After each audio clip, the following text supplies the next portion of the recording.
যে কোরআনে কারীমকে মানব জাতির জন্য আবে হায়াত হিসেবে আল্লাহ তাআলা নাযিল করেছেন।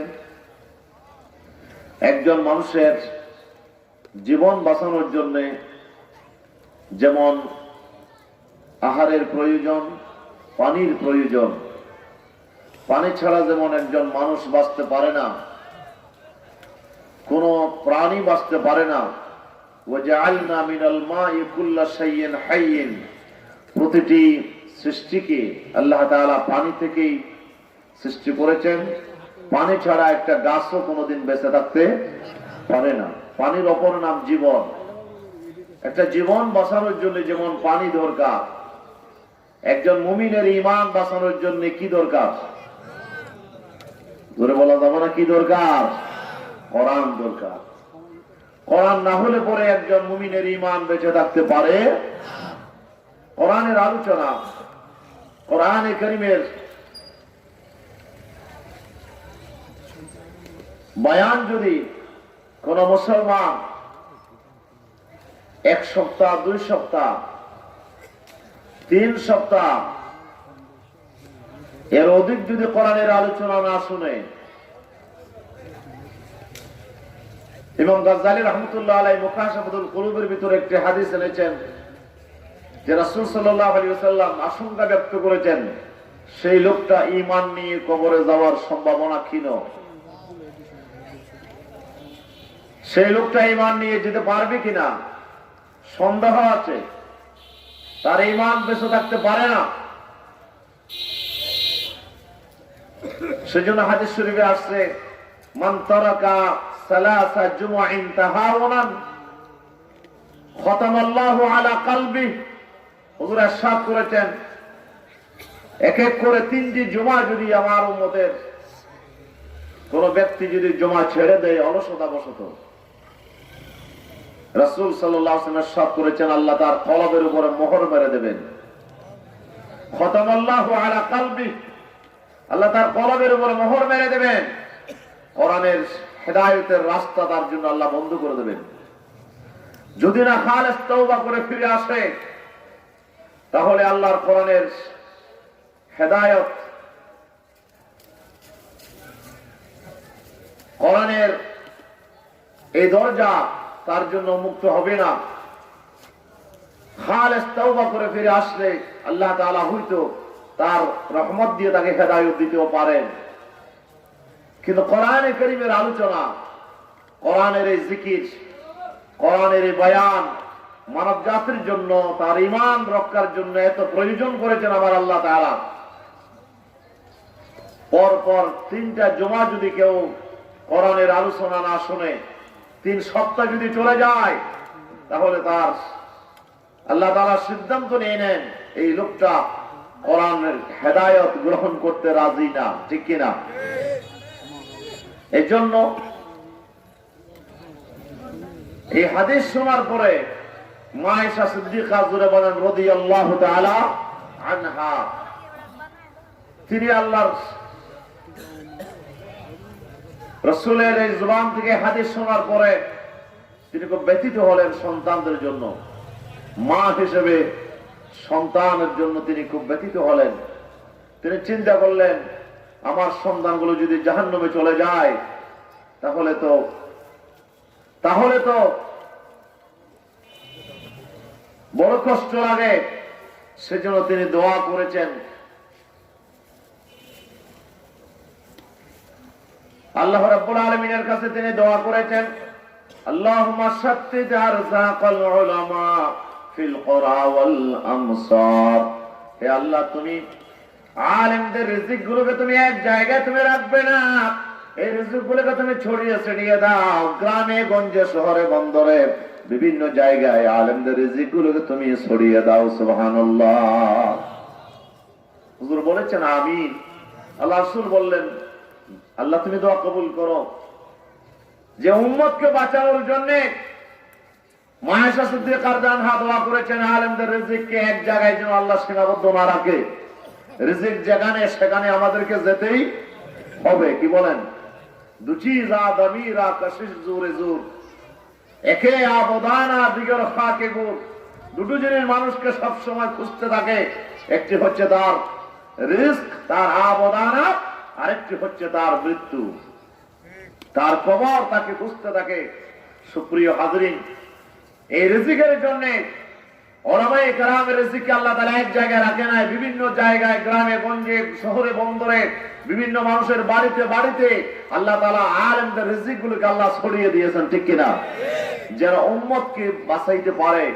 আলেম যদি সেখানে যায়, কোরআনে কারীমের কিছু আলোচনা উম্মতের নরনারীরা শুনতে পারবে এবং উম্মতের ঈমান বাঁচাতে পারবে। সেজন্য আল্লাহ তাআলা আলেমদের রিজিককে গোটা দুনিয়ায় ছড়িয়ে দিয়েছেন, ঠিক কিনা? আজকে আমরা তারই ধারাবাহিকতায় আমরা কোরআনে কারীমের এই মাহফিল আমরা পেয়েছি। আল্লাহ সুবহানাহু ওয়া তাআলার কোরআন থেকে আমরা শোনার মতো অমূল্য সুযোগ আল্লাহ তাআলা আমাদেরকে দান করেছেন। সেজন্য আমরা খুশি না বেজার? জোরে বলেন তো, খুশি না বেজার? আমরা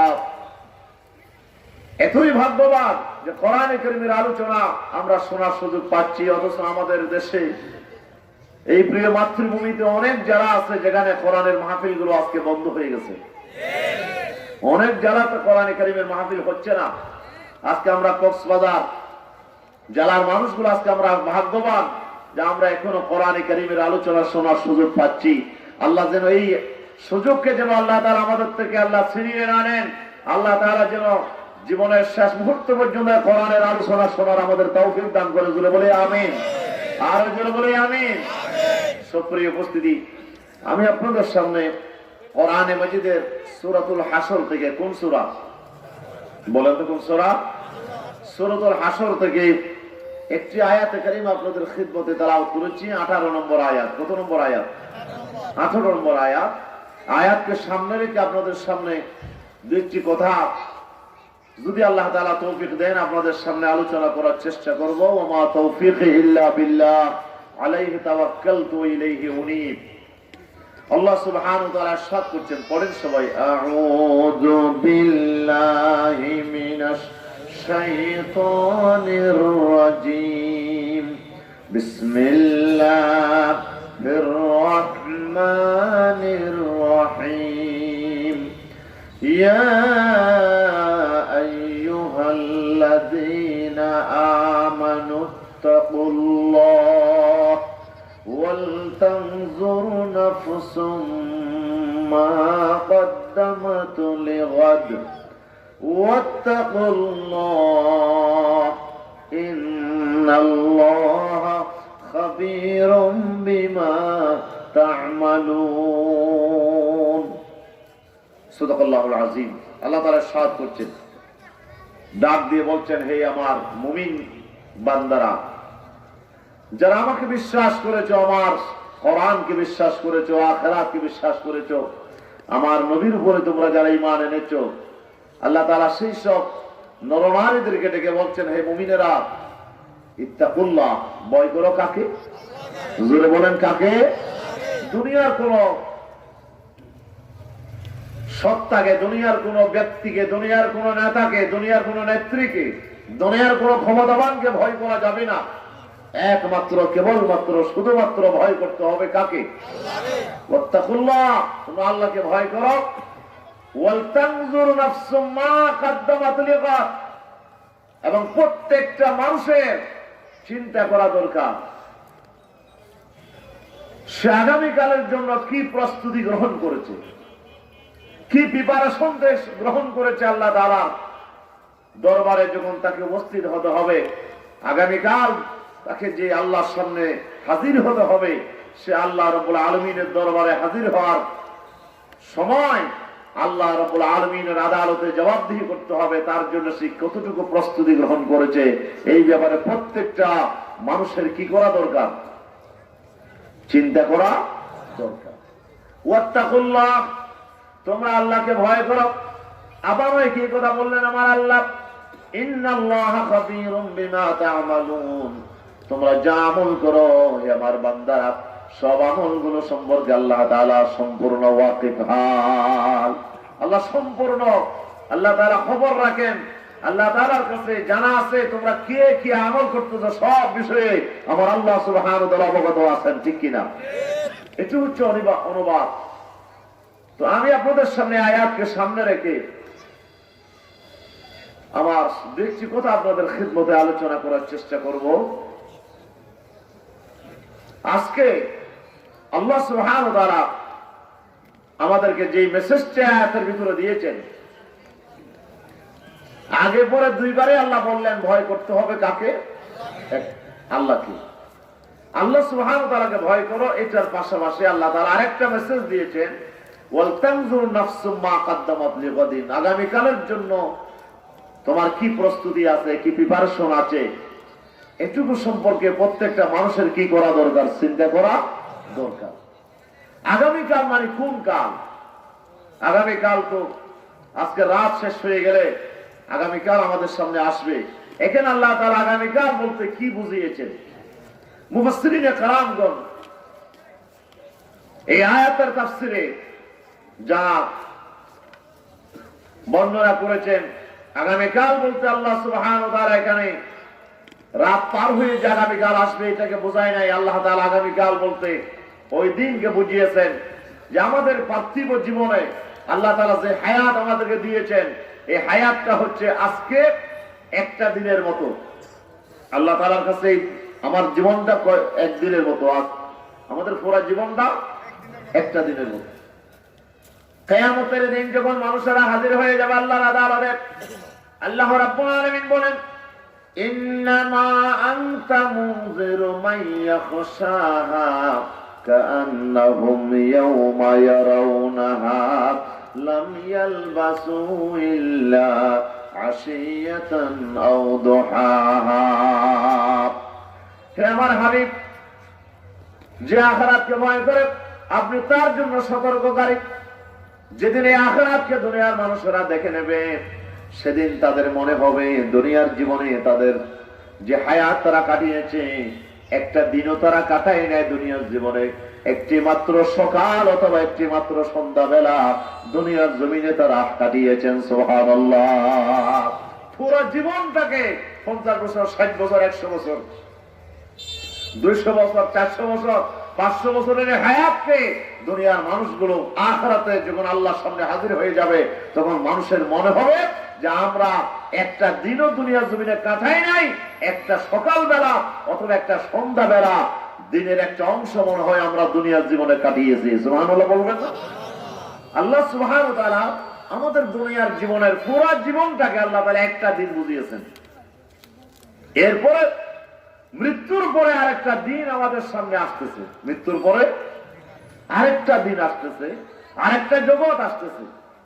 সেটাকে আল্লাহ তাআলা, আখিরাতকে আল্লাহ তাআলা আরেকটা দিন বুঝিয়েছেন। সেই দিনটা মানুষ কিছুদিন কবরে থাকবে, দুনিয়া যখন ধ্বংস হয়ে যাবে, ধ্বংস হওয়ার পরে আল্লাহ সুবহানাহু ওয়া তাআলার আদালতে দুনিয়ার সব মানুষগুলোকে আবার জমায়েত করবে। সে একটা দিনকে আল্লাহ তাআলা, সে আখিরাতের দিনটাকে আল্লাহ তাআলা আগামীকাল বলছে।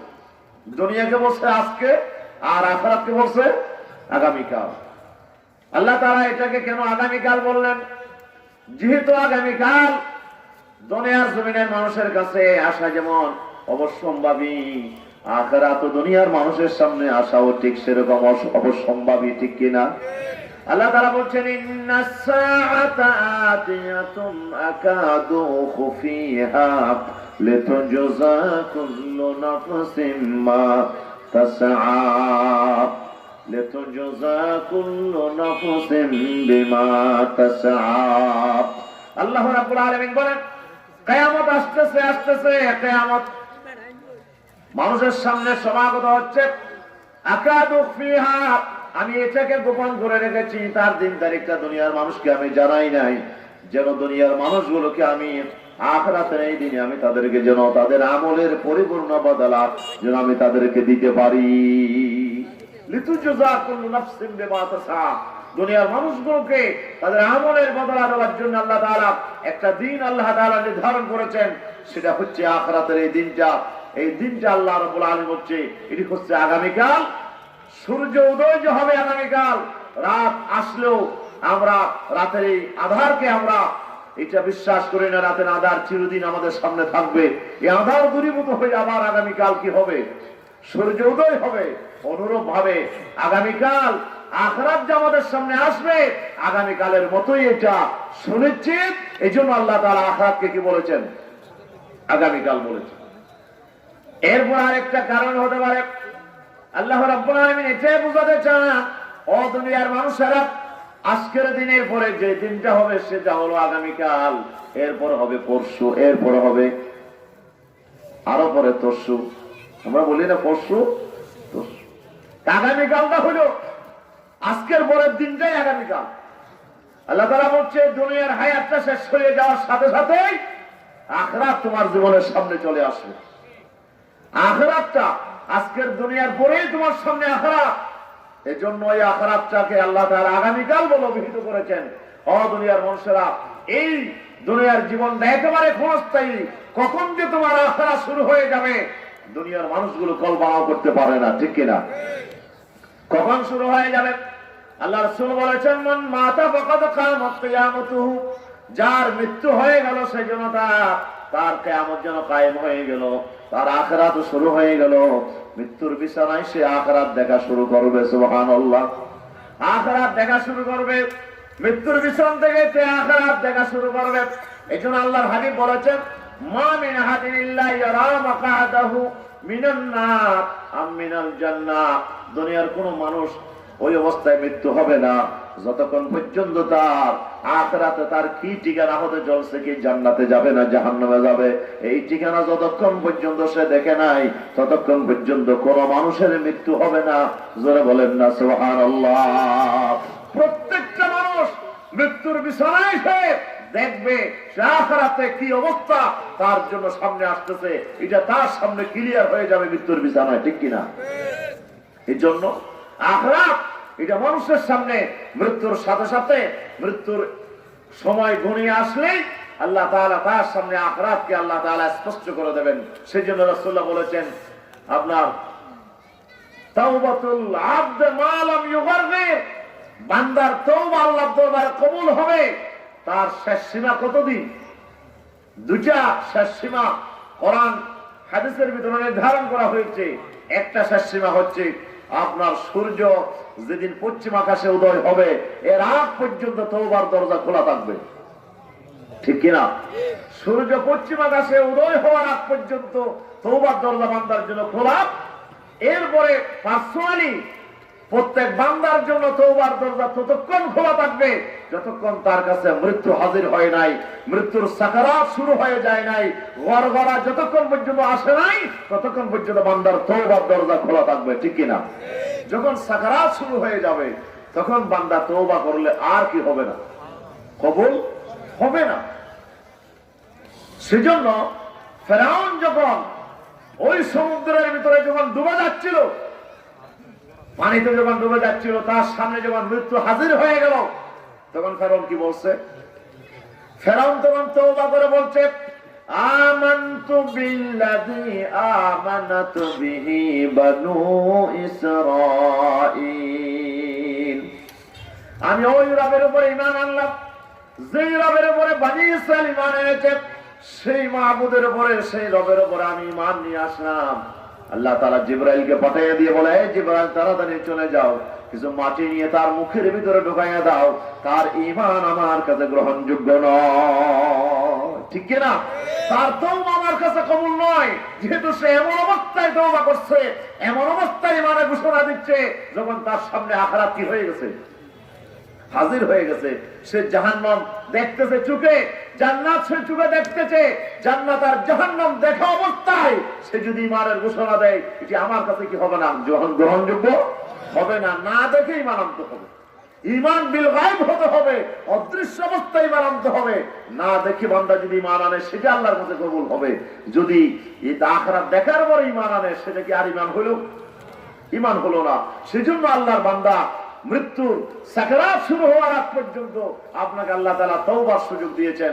এই সময়ে যদি আপনি তওবা করতে না পারেন তাহলে মৃত্যুর আগে তওবা করলে আর কোনো লাভ হবে না। এখন মৃত্যুটা কখন হাজির হচ্ছে বান্দার সামনে? আল্লাহ রাব্বুল আলামিন বলেছেন সেই সময়টা আমি আল্লাহ তাআলা নির্ধারণ করেছি, দুনিয়ার কোন মানুষ জানে না। ওমা তাদরি নাফসুম বিআইয়ি আরদিন তামুত, দুনিয়ার কোন মানুষ জানে না কোন জায়গায় তার মৃত্যু হবে, কোন জায়গায় তার মৃত্যু হবে, কোন স্থানে তার মৃত্যু হবে, দুনিয়ার কোন মানুষ জানে না। সে কি দাঁড়ানো অবস্থায় হবে, বসা অবস্থায় হবে, শোয়া অবস্থায় হবে, সে কি আপনার ঈদগাঁওতে হবে না কক্সবাজারে হবে, নাকি আপনার রামুতে হবে, কোন স্টেশনে হবে, বাড়িতে হবে না বাড়ির বাইরে হবে, দুনিয়ার কেউ বলেন না, জানে না কোন মুহূর্তে আপনার কাছে মৃত্যু হাজির হয়ে যায়। আল্লাহ তাআলা বলছে বান্দা মৃত্যুর সময়টা আমি আল্লাহ তাআলা পাঁচটা জিনিসের আরাম আমি আল্লাহ তাআলা দুনিয়ার কাউকে জানাই নাই। তার ভিতরে একটি হচ্ছে মৃত্যুর সময়সীমা। মৃত্যুর সময়সীমাটা আমি আল্লাহ দুনিয়ার কোন মানুষকে জানাই নাই। আমি আল্লাহ রাব্বুল আলামিন এই সময়টা আমি আল্লাহ তাআলা রিজার্ভ করে রেখেছি। আল্লাহু আকবার। আখিরাত যখন আপনার সামনে হাজির হয়ে যাবে, সুতরাং তখন আল্লাহ রাব্বুল আলামিনের দরবারে তওবা কবুল হবে না। এই মৃত্যুর সময়টা এমন একটা সময় যখন বান্দার সামনে দুনিয়া এবং আখিরাত দুটোই সে দেখতেছে, দুটোই সে দেখতেছে। সে এখন পাহাড়ের চূড়ায় সে দাঁড়িয়ে আছে। এখন পাহাড়ের চূড়া থেকে সে একুলো দেখে ওকুলো দেখে, বলেন না, পাহাড়ের একুলো দেখে এই পাশে দেখে ওই পাশে দেখে। এতদিন তো তার সামনে একটা পাহাড় ছিল, সে পাহাড়ের ওই পাশেরটা দেখে নাই। এখন সে মৃত্যুর সময়ে এখন পাহাড়ের চূড়ায় আরোহণ করেছে। এখন দুই দিকে সে সমানভাবে দেখতেছে, দুনিয়াও দেখতেছে, আখিরাতও দেখতেছে। সেজন্য এই মৃত্যুর সময়টা বান্দার কাছে আল্লাহ রাব্বুল আলামিন মৃত্যুর সাথে সাথেই যখন আখিরাত শুরু হয়ে যাবে, আর মৃত্যুটা কখন আসবে দুনিয়ার মানুষ জানে না, কি এখন আসবে না 1 ঘন্টা পরে আসবে না 2 ঘন্টা পরে আসবে। সেজন্য যে কোনো মুহূর্তেই তো মৃত্যুর মাধ্যমে আমাদেরকে আখিরাতের জীবন আল্লাহ তাআলা শুরু করে দিতে পারেন, ঠিক কিনা? এই জন্য আখিরাতকে আল্লাহ কি বলছে বলেন? কোন কাল? আগামীকাল বলেছেন আমার আল্লাহ তাআলা। আগামীকাল যেমন আজকের দিনের সাথে একবারে লাগোয়া, মাঝখানে তেমন আর বেশি আপনার দূরত্ব নাই। আল্লাহ তাআলা বলছেন দুনিয়ার জীবনটাও এমন ক্ষণস্থায়ী, আজকের দুনিয়া আজকের দিনটা যেমন ক্ষণস্থায়ী, আজকের দিন যেমন শেষ হয়ে যাবে। আল্লাহ রাব্বুল আলামিন বলছে বান্দারে একদিন তোমার এই দুনিয়ার জীবন শেষ হয়ে যাবে। দুনিয়ার জীবন শেষ হওয়ার পরে তোমাকে সে আগামীকাল তোমাকে এমন একটা দিনে তোমাকে আল্লাহ তাআলা নিয়ে যাবে, যে দিনটা দুনিয়ার এই দিনের মতো অল্প সময়ের হবে না। দুনিয়ার এই দিনটা তো মাত্র 12 ঘন্টার দিন। কয় ঘন্টা? 12 ঘন্টার দিন। এটা 13 ঘন্টা 14 ঘন্টার দিন, বেশি হলে 15 ঘন্টার দিন। কিন্তু আখিরাতের যে দিনটা তোমার সামনে আসতেছে, আল্লাহ রাব্বুল আলামিন বলে বান্দা ওয়াত্তাকু ইয়াওমান তুরজাউনা ফীহি ইলাল্লাহ সুম্মা তুওয়াফা কুল্লু নাফসিন মা কাসাবাত ওয়া হুম লা ইউযলামুন।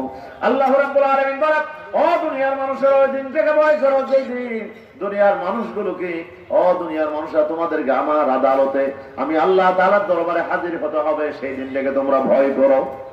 যেই দিন মানুষগুলোকে আল্লাহর আদালতে হাজির হতে হবে, সুম্মা তুওয়াফা কুল্লু নাফসিন মা কাসাবাত, দুনিয়ার জমিনে যা আমল করেছে সেই আমলের পরিপূর্ণ বদলা, পরিপূর্ণ প্রতিদান আল্লাহ রাব্বুল আলামিন দুনিয়ার সব মানুষগুলোকে পরিপূর্ণভাবে তাকে প্রদান করবে।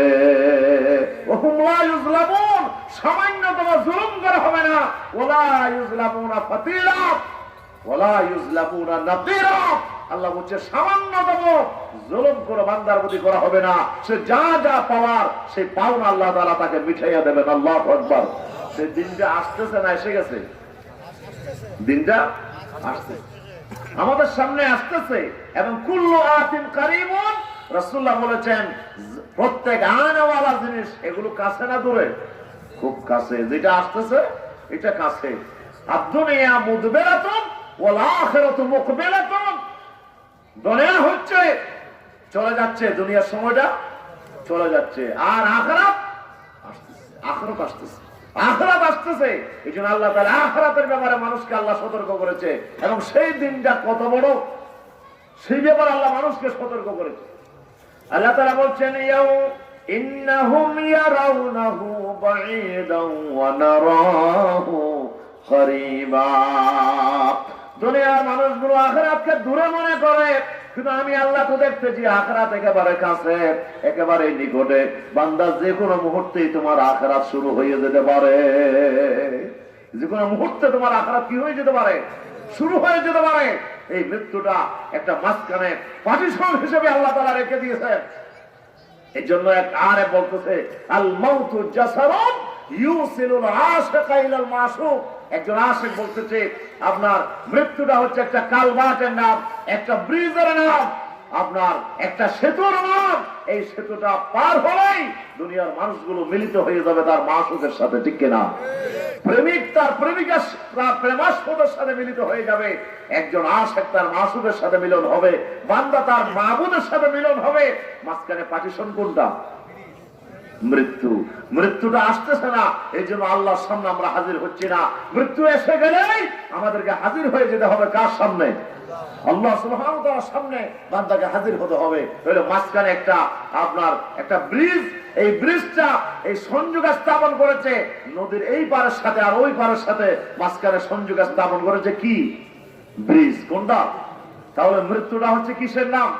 একটা ব্রিজের নাম, একটি কালভার্টের নাম। এই ব্রিজটা পার হয়ে গেলেই আপনাকে এই মৃত্যু আপনাকে পৌঁছায় দেবে, আল্লাহ রাব্বুল আলামিনের সামনে আপনাকে হাজির করে দেবে, ঠিক কিনা? প্রিয় হাজরিন, এই দিনকে কত বড়!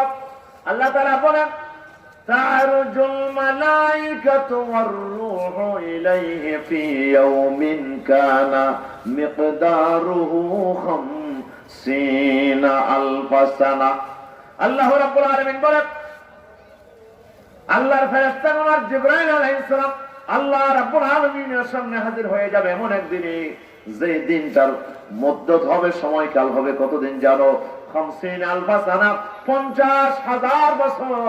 যে দিনটা আর সময়সীমা আল্লাহ তাআলা নির্ধারণ করেছে কত হাজার বছর? বলেন না কয় হাজার? এই দিনটা 12 ঘন্টা 14 ঘন্টার দিন হবে না, সেই দিনটা হবে বিশাল একদিন। এই দিনের ব্যাপ্তি হবে দুনিয়ায়, দিনের মুদ্দত হবে, সময়কাল হবে 50,000 বছরের সমান। সুবহানাল্লাহ। 50,000 বছর বান্দাকে আল্লাহর সামনে দাঁড়িয়ে থাকতে হবে, আল্লাহর সামনে বান্দাকে হাজির থাকতে হবে। আল্লাহ রাব্বুল আলামিনের আদালতে বান্দাকে হাজির হয়ে আল্লাহর সামনে তার জীবনের জবাবদিহি করতে হবে। কয় হাজার বছরের সমান? 50,000 বছরের সমান। আরেক জায়গায় আমার আল্লাহ বলেন ওয়া ইন্না ইয়াওমান ইনদা রাব্বিকা কাআলফি সানাতিন মিম্মা তাউদ্দুন। এই দুনিয়ার মানুষেরা, তোমরা যে দিনে তোমরা হাজার মাস তোমরা বছর গণনা করো, এইরকম দিনে 1000 বছর হবে আল্লাহ তাআলার কাছে একদিন। আল্লাহ তাআলার কাছে একদিন হবে তোমাদের দুনিয়ার 1000 বছরের সমান। এখন দুনিয়ার দিনে 1000 আপনার 50,000 বছর, নাকি আল্লাহর কাছে যে দিন আছে সেই দিনে 50,000 বছর, তা তো আমরা জানি না। আল্লাহু আকবার! কত বিশাল একদিন! দুনিয়ার মানুষকে আল্লাহ রাব্বুল আলামিনের সামনে হাজির থাকতে হবে। আল্লাহ সুবহানাহু ওয়া তাআলা বলছে সেরকম একটা ভয়াবহ দিন তোমাদের সামনে আসতেছে। এই দিনের ব্যাপারে তুমি কি প্রস্তুতি নিয়েছো, সেই ব্যাপারে আমার আল্লাহ তাআলা বান্দাকে সতর্ক করছে। প্রত্যেকটা মানুষের চিন্তা করা দরকার, একটু গবেষণা করা দরকার। সেই দিনের ব্যাপারে তুমি কি প্রস্তুতি নিয়েছো? আল্লাহু আকবার! রাসূলের এক সাহাবী এসে রাসূলুল্লাহকে প্রশ্ন করে, ইয়া রাসূলুল্লাহ মাতাস সাআতু ইয়া রাসূলুল্লাহ, হুজুর কিয়ামত কখন হবে? হুজুর তাকে এক ধমক দিয়ে বলে, মা আদাতালাহা, এ সাহাবী, কিয়ামত কবে হবে প্রশ্ন করছো? কিয়ামত যদি এসে যায় তুমি সেই কিয়ামতের দিনের জন্য কি প্রস্তুতি নিয়েছো? সুবহানাল্লাহ বলবেন না? তুমি তো বলতেছো ঘূর্ণিঝড় কখন হবে, কখন হবে। ঘূর্ণিঝড় যদি এসে যায় তুমি কি প্রস্তুতি নিয়েছো? তোমার ঘর বাড়িকে রক্ষার জন্য, তোমার সম্পদ রক্ষার জন্য, তোমার জীবন রক্ষার জন্য তুমি কি প্রস্তুতি নিয়েছো? তুমি শুধু প্রশ্ন করছো ঘূর্ণিঝড় কখন হবে, তুমি খুব প্রশ্ন করছো বন্যা কখন হবে। বন্যা যদি এসে যায় কি অবস্থা হবে তুমি কি কল্পনা করে দেখেছো? রাসূলুল্লাহ বলেছেন মা আদাতালাহা, এ সাহাবী কি প্রস্তুতি নিয়েছো তুমি কিয়ামতের দিনের জন্য? সেজন্য আল্লাহ সুবহানাহু ওয়া তাআলা বলছে বান্দা এই প্রস্তুতিটা তোমাকে নিতে হবে দুনিয়ার এই জীবনে, ঠিক কিনা? দুনিয়ার এই জীবন থাকতেই তোমাকে পরকালের যে দিনটা তোমার সামনে আসতেছে সেই পরকালের দিনের ব্যাপারে তোমাকে এখন থেকে প্রস্তুতি গ্রহণ করতে হবে। সেই দিনটা কত বড় হবে আল্লাহ তাআলা জানায় দেন।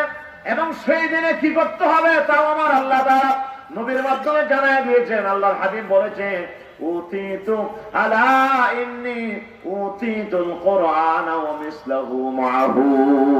বিশ্বনবী বলেছেন, আল্লাহ তাআলা আমাকে শুধু কোরআন দেয় নাই, কোরআনের সাথে আরেকটা জিনিস দিয়েছেন, সেটি হলো আমার সুন্নাহ। আল্লাহ তাআলা আমাকে শুধু কোরআন দেয় নাই, কোরআনের মতো আরেকটা ওহী আল্লাহ তাআলা আমাকে দিয়েছেন। কোরআনের ওহীটা আমার নবীর কাছে জিবরাইল শোনায়া দিয়েছেন, তেলাওয়াত করেছেন। আরেক প্রকার ওহী আসছে, যেই ওহীটা আমার নবীর কাছে তেলাওয়াত করে শোনানো হয় নাই, ডাইরেক্টলি আমার আল্লাহ তাআলার পক্ষ থেকে আল্লাহর হাবিবের কলবের মধ্যে সেই ওহীটা পাঠিয়ে দেওয়া হয়েছে। সেই ওহীর নাম হচ্ছে আপনার আল্লাহর পয়গম্বর যা কিছু বলেছেন, যা করেছেন, সব কিসের ভিত্তিতে করেছেন? ওহীর ভিত্তিতে করেছেন। আল্লাহ তাআলা বলেন, ওয়া মা ইয়ানতিকু আনিল হাওয়া ইন হুয়া ইল্লা ওয়াহায়ুন ইউহা। আমার নবী মন গড়া কোনো কথা বলে না, যা বলেন তা কিসের ভিত্তিতে বলেন? ওহীর ভিত্তিতে বলেন। আল্লাহ সুবহানাহু ওয়া তাআলা ওহী নাযিল করেন আমার নবীর কাছে, আর আল্লাহর হাবিব সেই ভিত্তিতে উম্মতকে সেটা জানাইয়া দেন। আমার নবী মন গড়া কোনো কথা বলে না। আল্লাহর হাবিব বলেছেন, যে দিনটা তোমাদের সঙ্গে আসছে, সেই দিনটা এত ভয়াবহ দিন, সেই দিনের ব্যাপারে রাসূলুল্লাহ বলেছেন, লা তাজুলু কদমা ইবনে আদম হাত্তা ইউসালা আন খামসিন। আল্লাহ তাআলা বলেছেন, আল্লাহ রাসূল বলেছেন, ওই কিয়ামতের দিন, যে দিনটা আল্লাহর সামনে তোমাকে হাজির হতে হবে, সেই দিনটা দুনিয়ার কোনো মানুষ দুই কদম নড়াতে পারবে না, যতক্ষণ পর্যন্ত তাকে 5টা প্রশ্নের উত্তর দেওয়া লাগবে না। কয়টা প্রশ্ন বলেন না? কয়টা প্রশ্ন নবী জানায় দিয়েছেন? 5টা প্রশ্নের জবাব দেওয়ার আগে কোন আদম সন্তান, সে যত বড় পাওয়ারফুল হোক না কেন, আল্লাহ রাব্বুল আলামিনের সামনে সে কদম নড়াতে পারবে না, 2 কদম সে নড়াতে পারবে না, আপনার নড়াচড়া করতে পারবে না, যতক্ষণ 5টা প্রশ্নের জবাব দেবে না। জোরে বলি আল্লাহু আকবার। এই দিনটা কত ভয়াবহ দিন হবে, সেই দিনের ব্যাপারে আমার আল্লাহ তাআলা সতর্ক করেছে দুনিয়ার মানুষগুলোকে। দুনিয়ার মানুষরা কি মনে করছে সেই দিনটার ব্যাপারে? কত বড় ভয়াবহ দিন হবে। আল্লাহ তাআলা বলছেন, সেই দিনটার ভয়াবহতা কেমন হবে। কোরআন মাজিদে আমার আল্লাহ তাআলা সেই দিনটার ভয়াবহতা প্রকাশ করেছে এইভাবে, ইয়া আইয়ুহান নাসুত্তাকু রাব্বাকুম ইন্না জালজালাতাস সাআতি শাইউন আযীম ইয়াওমা তারাউনাহা تذهل كل مرضعة عما أرضعت وتضع كل ذات حمل حملها وترى الناس سكارى وما هم بسكارى ولكن عذاب الله شديد। আল্লাহ রাব্বুল আলামিন বলেন, শুধু মুমিনদেরকে ডেকে বলেন, আল্লাহ গোটা মানব জাতিকে ডেকে বলে, মানব জাতি তোমাদের রবকে ভয় করো। সেই রবকে জানো, সেই রবকে তোমরা ভয় করো, যে রবের সামনে তোমাদেরকে দাঁড়াইতে হবে। ইন্না জালজালাতাস সাআতি শাইউন আযীম। কিয়ামতের ভূমিকম্প বিরাট ঘটনা। এই কিয়ামত যখন মানুষের সামনে আসবে, এক ভয়াবহ ঘটনা দুনিয়ার জীবনে ঘটে যাবে, দুনিয়ার মানুষের জীবনে সেই ঘটনা আসবে। আল্লাহ তাআলা বলছে, সেই দিনটার ভয়াবহতা এত কঠিন হবে, যেদিন মানুষের সামনে দিনটা আসবে, প্রত্যেক দুধওয়ালি মহিলা তার দুধের সন্তানের কথা ভুলে যাবে। আল্লাহু আকবার। দুধের সন্তানের কথা তার মনে থাকবে না। আর ডেলিভারি, আপনার গর্ভধারিণী মহিলা, তার বাচ্চা কখন যে ডেলিভারি হয়ে গেছে সে নিজেও জানবে না। আল্লাহু আকবার। ডেলিভারির যন্ত্রণা টেরও পাবে না। বাচ্চার ডেলিভারি হয়ে গেছে, এমন একটা বিপদ তার মাথার উপরে চেপে বসেছে, বাচ্চা ডেলিভারির খবরও তার জানা থাকবে না। মানুষগুলোকে দেখবে মাথালের মতো, পাগলের মতো, মাথালের মতো, নেশাগ্রস্ত মানুষের মতো ঘুরতেছে। আসলে তারা মাতাল হয় নাই, ওয়ালাকিন্না আযাবাল্লাহি শাদীদ। কিন্তু আল্লাহ রাব্বুল আলামিনের আযাবের ভয়াবহতা থেকে সে মানুষগুলো পাগলের মতো হয়ে গেছে। ঠিক কিনা? কেমন কঠিন অবস্থা হবে। আমার বিশ্বনবী সাল্লাল্লাহু আলাইহি ওয়াসাল্লাম সেই দিনের ব্যাপারে মানুষকে সতর্ক করেছে। রাসূলুল্লাহ বলেছেন, ইউহশারুন নাসু হুফাতান উরাতান গুরলা। মা উম্মে সালমা রাদিয়াল্লাহু তাআলা আনহা এই হাদিস বর্ণনা করছে যে রাসূলুল্লাহ ইরশাদ করেছেন, ইউহশারুন নাস হুফাতান উরাতা। দুনিয়ার মানুষগুলোকে আল্লাহর আদালতে হাজির হতে হবে, আল্লাহর সামনে উপস্থিত হতে হবে।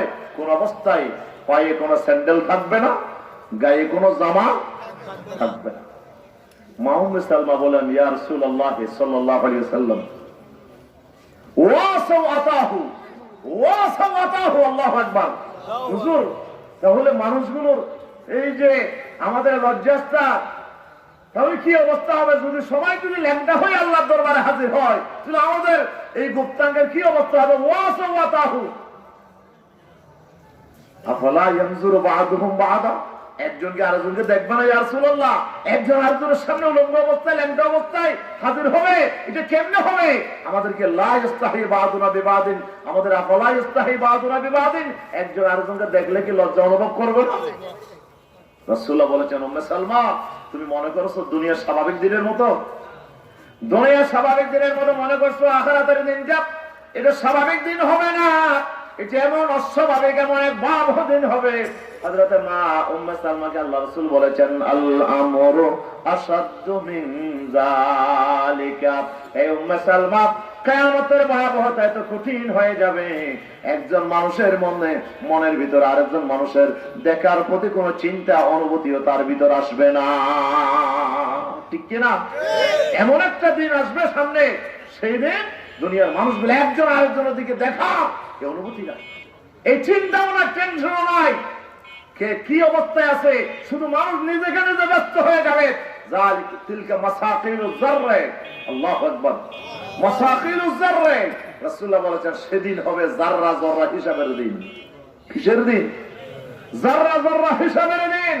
যে মানুষগুলো তার সামনে আমলনামা হাজির হয়ে যাবে, তার রেকর্ড বুক হাজির হয়ে যাবে আল্লাহ রাব্বুল আলামিনের আদালতে, তার বিরুদ্ধে মামলা, সেই মামলা তাকে ফেস করতে হবে, এবং মামলার যাবতীয় সাক্ষী প্রমাণ যা আছে সব আল্লাহ তাআলার সামনে আল্লাহ তাআলা হাজির করবেন। এরপরে বান্দার বিচার হবে। কি হবে বলে না? কি হবে? বান্দার বিচার হবে, প্রত্যেকটা মানুষের বিচার হবে আল্লাহ তাআলার আদালতে। সেই দিনটা, সেই রাব্বুল আলামিনের আদালতে মানুষকে হাজির হতে হবে, সেটা হবে সবচেয়ে আপনার সেই চূড়ান্ত বিচার হবে মানুষের আল্লাহর আদালতে। দুনিয়াতে যা বিচার হয়েছে, এই বিচারের আবার পুনরায় আবার বিচার হবে, ঠিক কিনা? এই দুনিয়ার বিচার শেষ বিচার নয়, এই দুনিয়ার বিচার শেষ বিচার না। এই দুনিয়ার বিচারে মানুষ হয়তো ঘুষের মাধ্যমে, হয়তো আপনার দুর্নীতির মাধ্যমে, হয়তো উপরওয়ালা টেলিফোনের মাধ্যমে বিচারের রায় হতে পরিবর্তন হতে পারে, মানুষ ক্ষতিগ্রস্ত হতে পারে। আল্লাহ তাআলা বলছে, আমার আদালতে হাজির হয়ে তোমাদেরকে শেষ বিচারের সম্মুখীন হতে হবে, ঠিক কিনা? বিশ্ববরেণ্য মুফাসসির কোরআন, লক্ষ লক্ষ মানুষ যার কোরআনের তাফসীর শুনতে বিপদার নীরবতা নিয়ে, সেই কোরআনের পাখি, ওনাকে যখন আদালতে হাজির করা হলো মিথ্যা মামলায়, উনি মাননীয় বিচারপতির সামনে দাঁড়িয়ে একটি কথা বলেছেন, মাননীয় বিচারপতি, আজকে ভাগ্যের নির্মম পরিহাস, সারা জীবন আমি ধর্মের প্রচার প্রসারে কাজ করলাম, আর আজকে আমি ধর্মীয় অনুভূতিতে আঘাত হানার মিথ্যা মামলার আজকে আমি আসামি, ঠিক কিনা? সারা জীবন মানুষের অধিকার নিয়ে কথা বললাম, আর আজকে আমি মানুষের অধিকার হরণের, আজকে আমি সেই মামলার আসামি, আজকে আমি খুনের আসামি, আজকে আমি ধর্ষণের আসামি, একাধারে আপনার সেই আপনার লক্ষ লক্ষ মা বোনকে ধর্ষণ করার আসামি আজকে আপনি হলেন বিচারপতি। তবে মনে রাখবেন, আপনার এই বিচারটা শেষ বিচার নয়, আপনার বিচার শেষ বিচার নয়। আপনি হাইকোর্টের, আপনি ট্রাইব্যুনালের বিচারপতি, আপনার এই বিচার শেষ বিচার নয়। আজকে আমি আসামি আর আপনি বিচারপতি। এমন একদিন আসবে যখন আপনি বিচারপতির আসনে থাকবেন না। বিচারপতির আসনে থাকবেন কে? আমার আল্লাহ সুবহানাহু ওয়া তাআলা বিচারপতির আসনে থাকবেন, আর আমি হব বাদী, আর আপনি হবেন আসামি আল্লাহর আদালতে, ঠিক না? আপনি এটা মনে করবেন না আপনি পার পেয়ে যাবেন, আপনি যেমন রায় দিয়ে, আপনি যেমন ইচ্ছা তেমন রায় দিয়ে আপনি পার পেয়ে যাবেন, মনে করবেন না এটা শেষ বিচার। এই বিচারের আবার কি হবে? পাহাড়ি फाड़ जाएगा जमीन पर जलजला होगा मोहम्मद तख्त पर होगा अदालत पर खुदा होगा। আদালতের আসনে কে বসবে? আল্লাহ সুবহানাহু ওয়া তাআলা বিচারপতির আসনে বসবেন, আর সব মানুষগুলোকে আল্লাহ তাআলার আদালতে হাজির করা হবে। সেদিন আমার রবের আদালতে যখন হাজির করা হবে, তখন কিন্তু আপনি থাকবেন কোন পর্যায়ে, আসামি পর্যায়ে। সেদিনের বিচারের কথা আপনাকে চিন্তা করতে হবে, ঠিক কিনা? আপনি যদি আজকে অন্যায় কোন রায় দেন, তাহলে আপনাকে সেই দিনের আদালতে আপনাকে ফেস করতে হবে। বিচারপতি এই কথার লুট নিতে পারলো না, সে পদত্যাগ করে চলে গেল, বলে আমি বিচারের রায় দিতে পারবো না, ঠিক কিনা? তাহলে বোঝা যায় এই দুনিয়ার যতগুলো বিচার আছে, দুনিয়ার যতগুলো আদালত আছে, এগুলো আসল আদালত নয়, এগুলো চূড়ান্ত আদালত নয়। প্রত্যেকটা মানুষকে চূড়ান্ত আদালতের সম্মুখীন হতে হবে। সে আদালতের নাম কি? আল্লাহ তাআলার আদালত। কার আদালত? আল্লাহ তাআলার আদালতে মানুষকে হাজির হতে হবে। বিশ্বনবী সাল্লাল্লাহু আলাইহি ওয়াসাল্লাম সতর্ক করেছেন, দুনিয়ার মানুষেরা তোমাদেরকে সবাইকে আল্লাহর আদালতে হাজির হতে হবে। কারো গায়ে স্যান্ডেল থাকবে না, কারো গায়ে কোনো জামা থাকবে না। কামা বাদাউ, যেইভাবে তোমরা দুনিয়ার জমিনে মায়ের পেট থেকে যেইভাবে আসছিলা, জন্মদিনের যে পোশাক তোমাদের ছিল, সেই পোশাকেই তোমাদেরকে আল্লাহর আদালতে হাজির হতে হবে।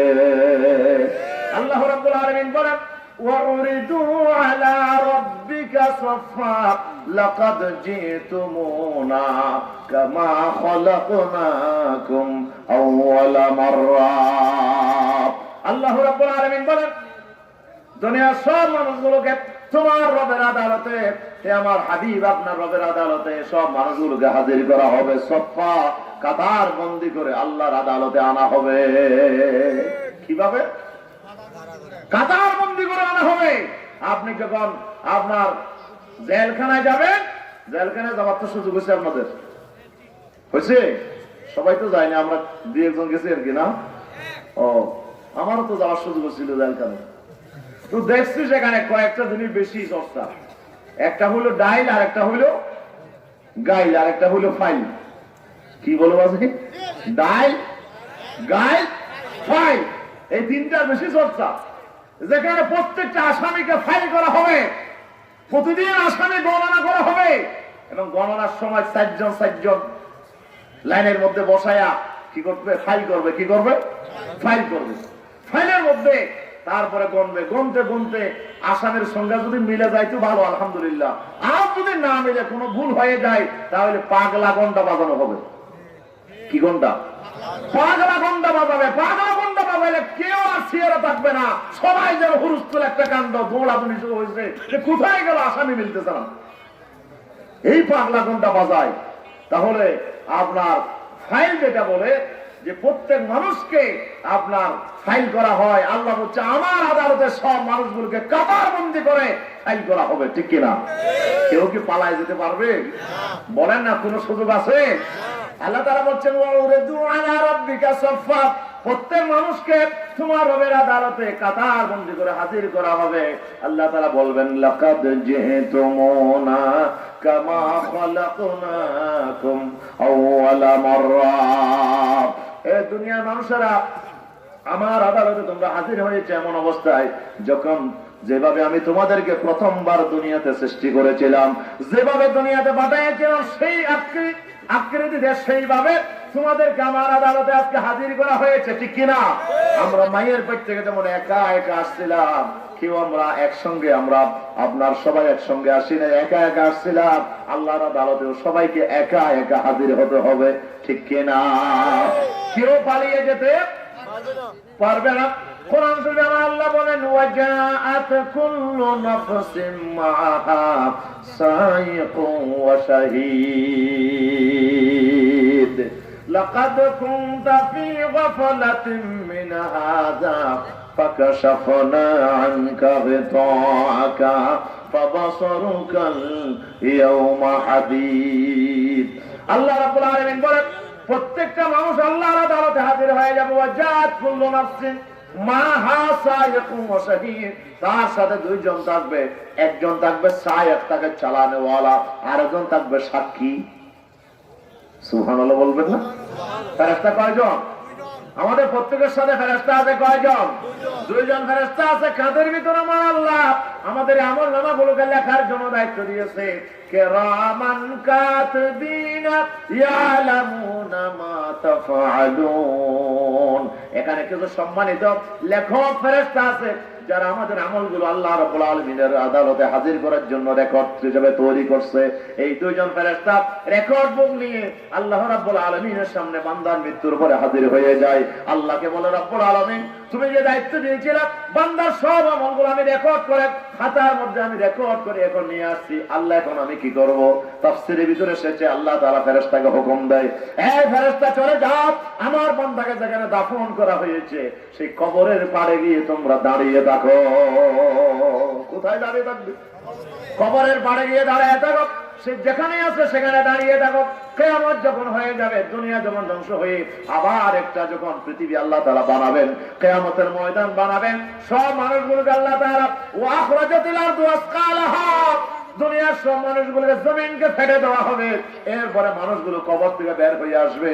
আল্লাহ তাআলা বলেন, সেই কবর থেকে যখনই বের হবে সাথে সাথে তোমাদের দায়িত্ব আবার শুরু হয়ে যাবে। ঠিক কিনা? একজন আমল নামার রেকর্ড বুক নেবে, আরেকজন বান্দাকে ধরে আল্লাহর আদালতে হাজির করে দেবে। পালানোর কোনো জায়গা? আপনি চিন্তা করছেন এতগুলো মানুষ, কোটি কোটি মানুষ যেখানে একত্রিত হবে, মাঝখানে আমি বলে যাব? কোন সুযোগ আছে? বলে না কোন সুযোগ আছে? মানুষ তো কত চালাকি করে। একজন তো তার ছেলে পিলেকে বলতেছে বাবা আমি যখন মারা যাব আমাকে একটা কাজ করে। বলে কি কাজ আব্বা? বলে আমার জন্য কাফনের কাপড় কেনার দরকার নাই, তো কি পুরান কাপড় দিয়ে দেবা। কি কাপড়? পুরান কাপড় দিয়ে আমাকে দাফন করবা। ছেলেরা বলতেছে বাবা আমরা যদি পুরান কাপড় দিয়ে আপনাকে দাফন করি আমাদের তো মানিজ্য থাকবে না, সবাই তো আমাদেরকে গালিগালাজ করবে, আপনি এত লক্ষ লক্ষ টাকা সম্পদ আমাদের দিয়ে যাচ্ছেন, তা আমরা কাফনের কাপড় না কিনলে লোকেরা কি বলবে? বলে না না কাফনের কাপড় কিনবে না, আমি এখন চিন্তা করে দেখতেছি আমার বাঁচার কোনো উপায় নাই, একটা সুরত আছে পুরান কাপড় নিয়ে যাওয়া। দেখো ছেলেরা বলছে আব্বা আমরা দেব ঠিক আছে, কিন্তু কারণ দেব আমাদের বলতে হবে, কেন পুরান কাপড় দিয়ে দেবো? বলে আমি যেই বাদরামি করছি দুনিয়াতে, আমি তো খুব ভয় লাগে আল্লাহর আদালতে গেলে কি অবস্থা হয়, ফেরেশতা আমার অবস্থা কি করবে আমি তো জানি না। আমি চিন্তা করে দেখছি একটা বুদ্ধি আমার মাথায় আসছে, সেটি হচ্ছে পুরান কাপড় নিয়ে যদি আমাকে দাফন করো, মুনকন্নকি যখন আসবে তখন বলবো যে মুনকন্নকি কি হয়েছে তোমার, দেখো না আমার কাপড় কি হয়ে গেছে, কাপড় পুরান হয়ে গেছে, আমি তো এখন আসি নাই কাপড়, আমি তো আসছি অনেকদিন হয়ে গেছে। ভুল হয়েছে মনে হয় তোমাদের, তোমার মনে হয় আর এক কবরে যাচ্ছ ওখানে ভুলে মনে হয় আমার কবরে আসছো। ফেরেশতাকে বলবো যে তোমার ভুল হয়ে গেছে, তোমার মুনকন্নকিকে আমি ফিরাই দিতে পারবো। কি পলিসি দেখেন বান্দা, কি চিন্তা করে মানুষ চিন্তা করে দেখছে যে বাঁচার কি উপায় আছে, বাঁচার কি উপায় আছে। হাদিস শরীফে আছে একজন ব্যক্তি আল্লাহ রাব্বুল আলামিনের ধরা থেকে পাকড়াও থেকে বাঁচার জন্য সে তার ছেলেদেরকে বলছে, আমার ছেলেরা আমি যখন মরে যাব আমার লাশটাকে তোমরা আগুনে পুড়িয়ে ফেলবা, আগুনে পুড়িয়ে ফেলার পরে আমার যেগুলো বর্ষিত যে ছাইগুলো হবে এই বর্ষগুলোকে তোমরা পাহাড়ের উপর নিয়ে গিয়ে বাতাসের মধ্যে উড়াইয়া দেবা। বাতাসের মধ্যে? বলে কেন? বলে আমার দেখছি যা আমল করেছি আল্লাহর আদালতে আমার বাঁচার কোনো উপায় নেই, সেজন্য আল্লাহ রাব্বুল আলামিনের দয়া থেকে বাঁচার জন্য সে এখন পলিসি করেছে আমাকে পড়িয়ে দিয়ে ছাইগুলো আকাশের মধ্যে উড়াইয়া দেবা, বাতাসে উড়াইয়া দেবা, দুনিয়ার মধ্যে ছিড়িয়ে ছিড়িয়ে পড়বে, আর আমাকে খুঁজে পাওয়া যাবে না। ঠিক এই বাচ্চাগুলো তার মৃত্যুর পরে তাকে পুড়ে ফেলে, তার লাশকে ভস্মিত করে ছাইগুলোকে পাহাড়ের উপরে উঠে এইভাবে বাতাসের মধ্যে উড়াইয়া দিয়েছে। আল্লাহ তাআলা হুকুম করলেন জমিনকে, হে আমার জমিন তার ছাই কোথায় আছে তুমি সবগুলোকে জমা করো। আল্লাহু আকবার। সবগুলোকে জমা করে আল্লাহ হুকুম করলেন বান্দাকে, আবার তৈরি হয়ে গেল, আল্লাহর সামনে তাকে হাজির করলেন। আল্লাহ তাআলা বললেন বান্দা তুমি কেন তোমাকে পুড়িয়ে ফেলার আদেশ কেন করেছো বান্দা বলো। বলবে রব্বুল আলামিন আমি যা দেখেছি, আমি যত পাপ করেছি সেই পাপের যে শাস্তি আমার হওয়া, এই শাস্তি থেকে বাঁচার জন্য কোন উপায় দেখছি না, সেই শাস্তি থেকে বাঁচার জন্য আমি আমার বাচ্চাগুলোকে আমার লাশ পুড়িয়ে ফেলার কথা বলেছি। আল্লাহু আকবার। তাহলে বান্দা তুমি কি বিশ্বাস করো আমি শাস্তি দিতে পারি? বিশ্বাস কি তোমার আছে? বলে আল্লাহ আমার অন্তরের ভিতরে এই বিশ্বাস ভাগাভুক্ত হয়ে আছে, তোমার পাকড়াও থেকে, তোমার শাস্তি থেকে বাঁচার কোনো ক্ষমতা আমি বান্দার নাই। তুমি বড় ক্ষমতাবান, বড় মহাশক্তিশালী। আল্লাহ রাব্বুল আলামিন বলে, বান্দা তুমি যখন বিশ্বাস করে নিয়েছো আমি আল্লাহর ক্ষমতা বেশি, আমি আল্লাহর বড় ক্ষমতা, আমি আল্লাহর ক্ষমতা দিয়ে বাঁচার জন্য তুমি এই কাজ করেছো, তাহলে শুনে রাখো আমি আল্লাহর ক্ষমতা এত বিশাল, আমি যেমন শাস্তি দিতে পারি তেমন আবার মাফও করতে পারি। আল্লাহু আকবার। এই বান্দা যাও, তোর জিন্দেগীর तमाम গুনাহ আমি আল্লাহ তাআলা মাফ করে দিলাম, যেহেতু তুমি বিশ্বাস করেছো আমি আল্লাহর ক্ষমতা আছে। ঠিক কিনা?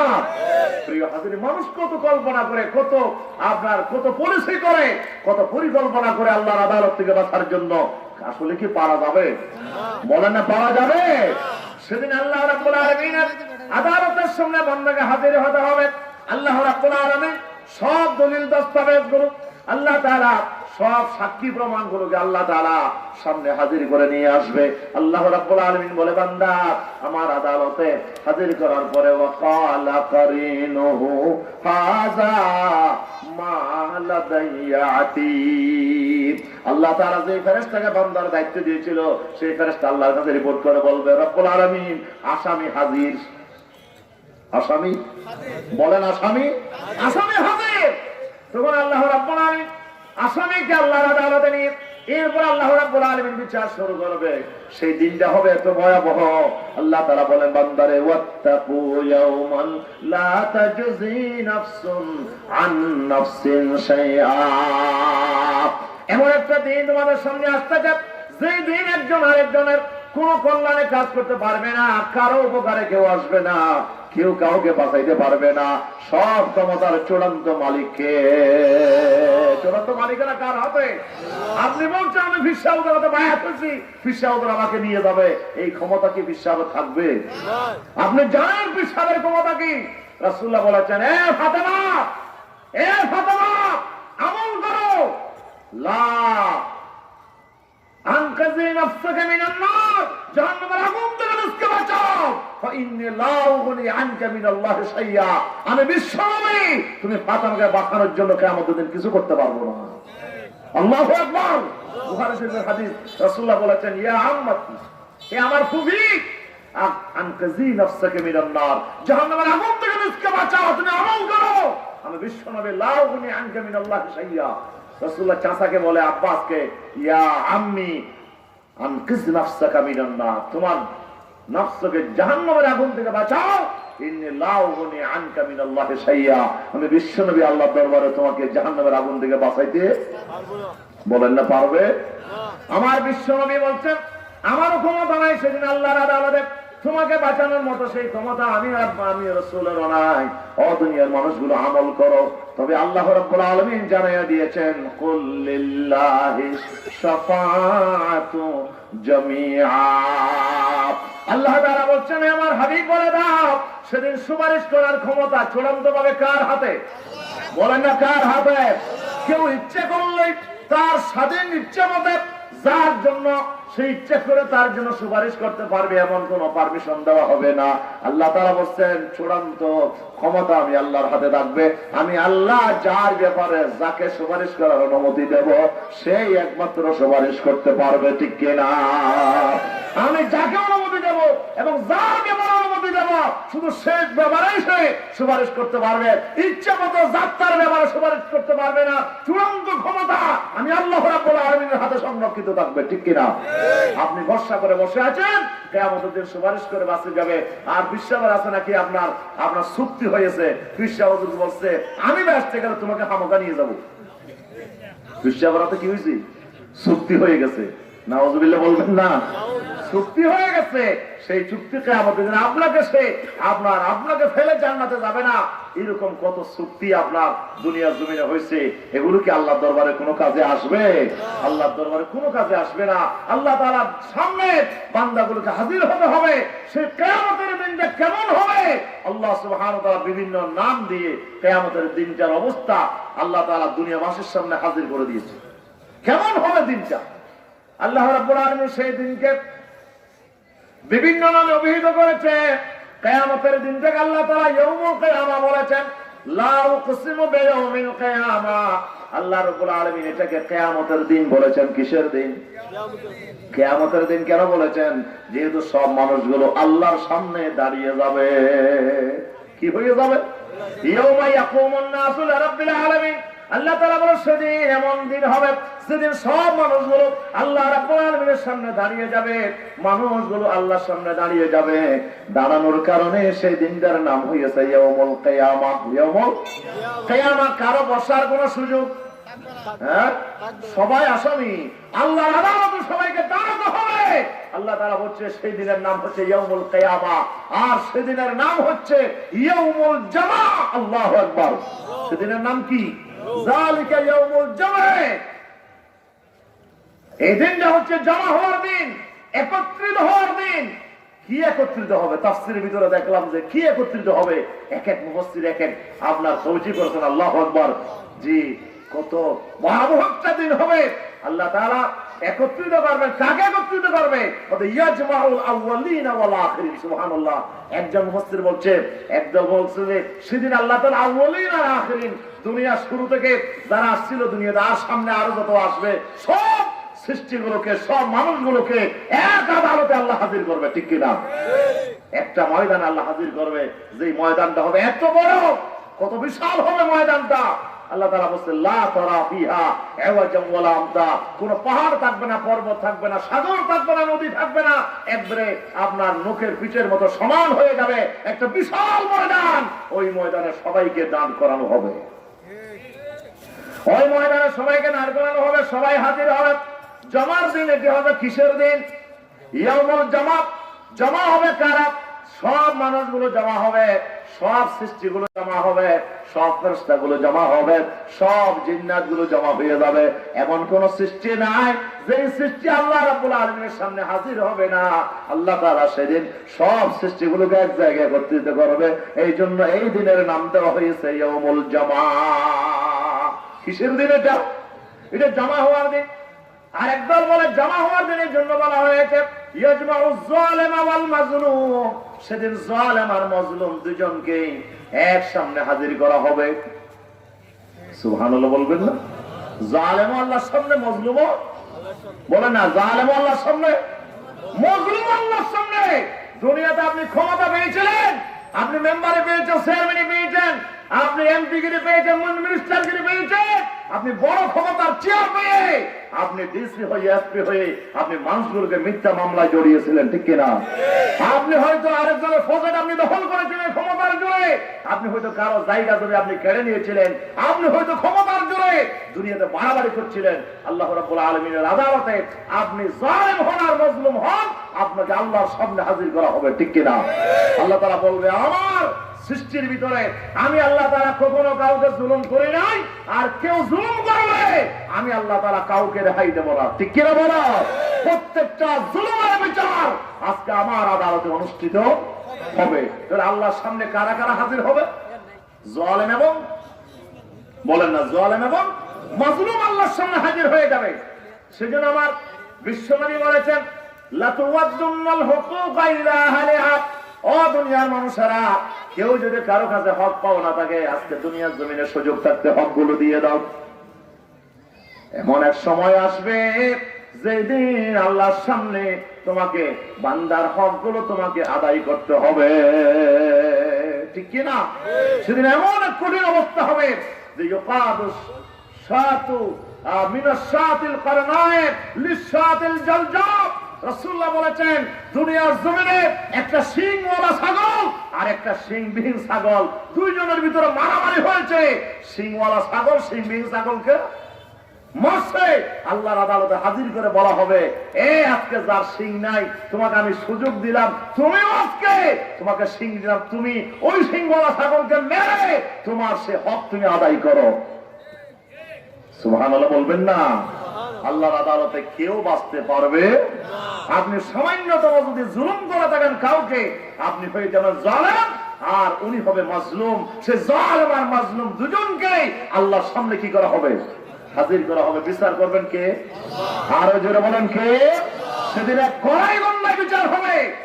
কেউ কাউকে জুলুম করে পার পেয়ে যেতে পারবে না। ওয়াজাইফুল মুযাক্কিরিন নামে একটা কিতাব আরবিতে আছে, আমার মরহুম আব্বা জানেন।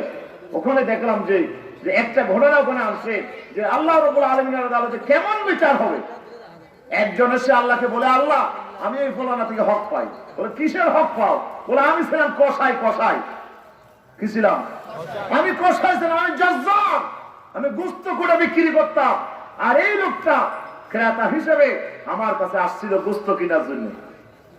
তো কি হয়েছে, ঘটনা কি?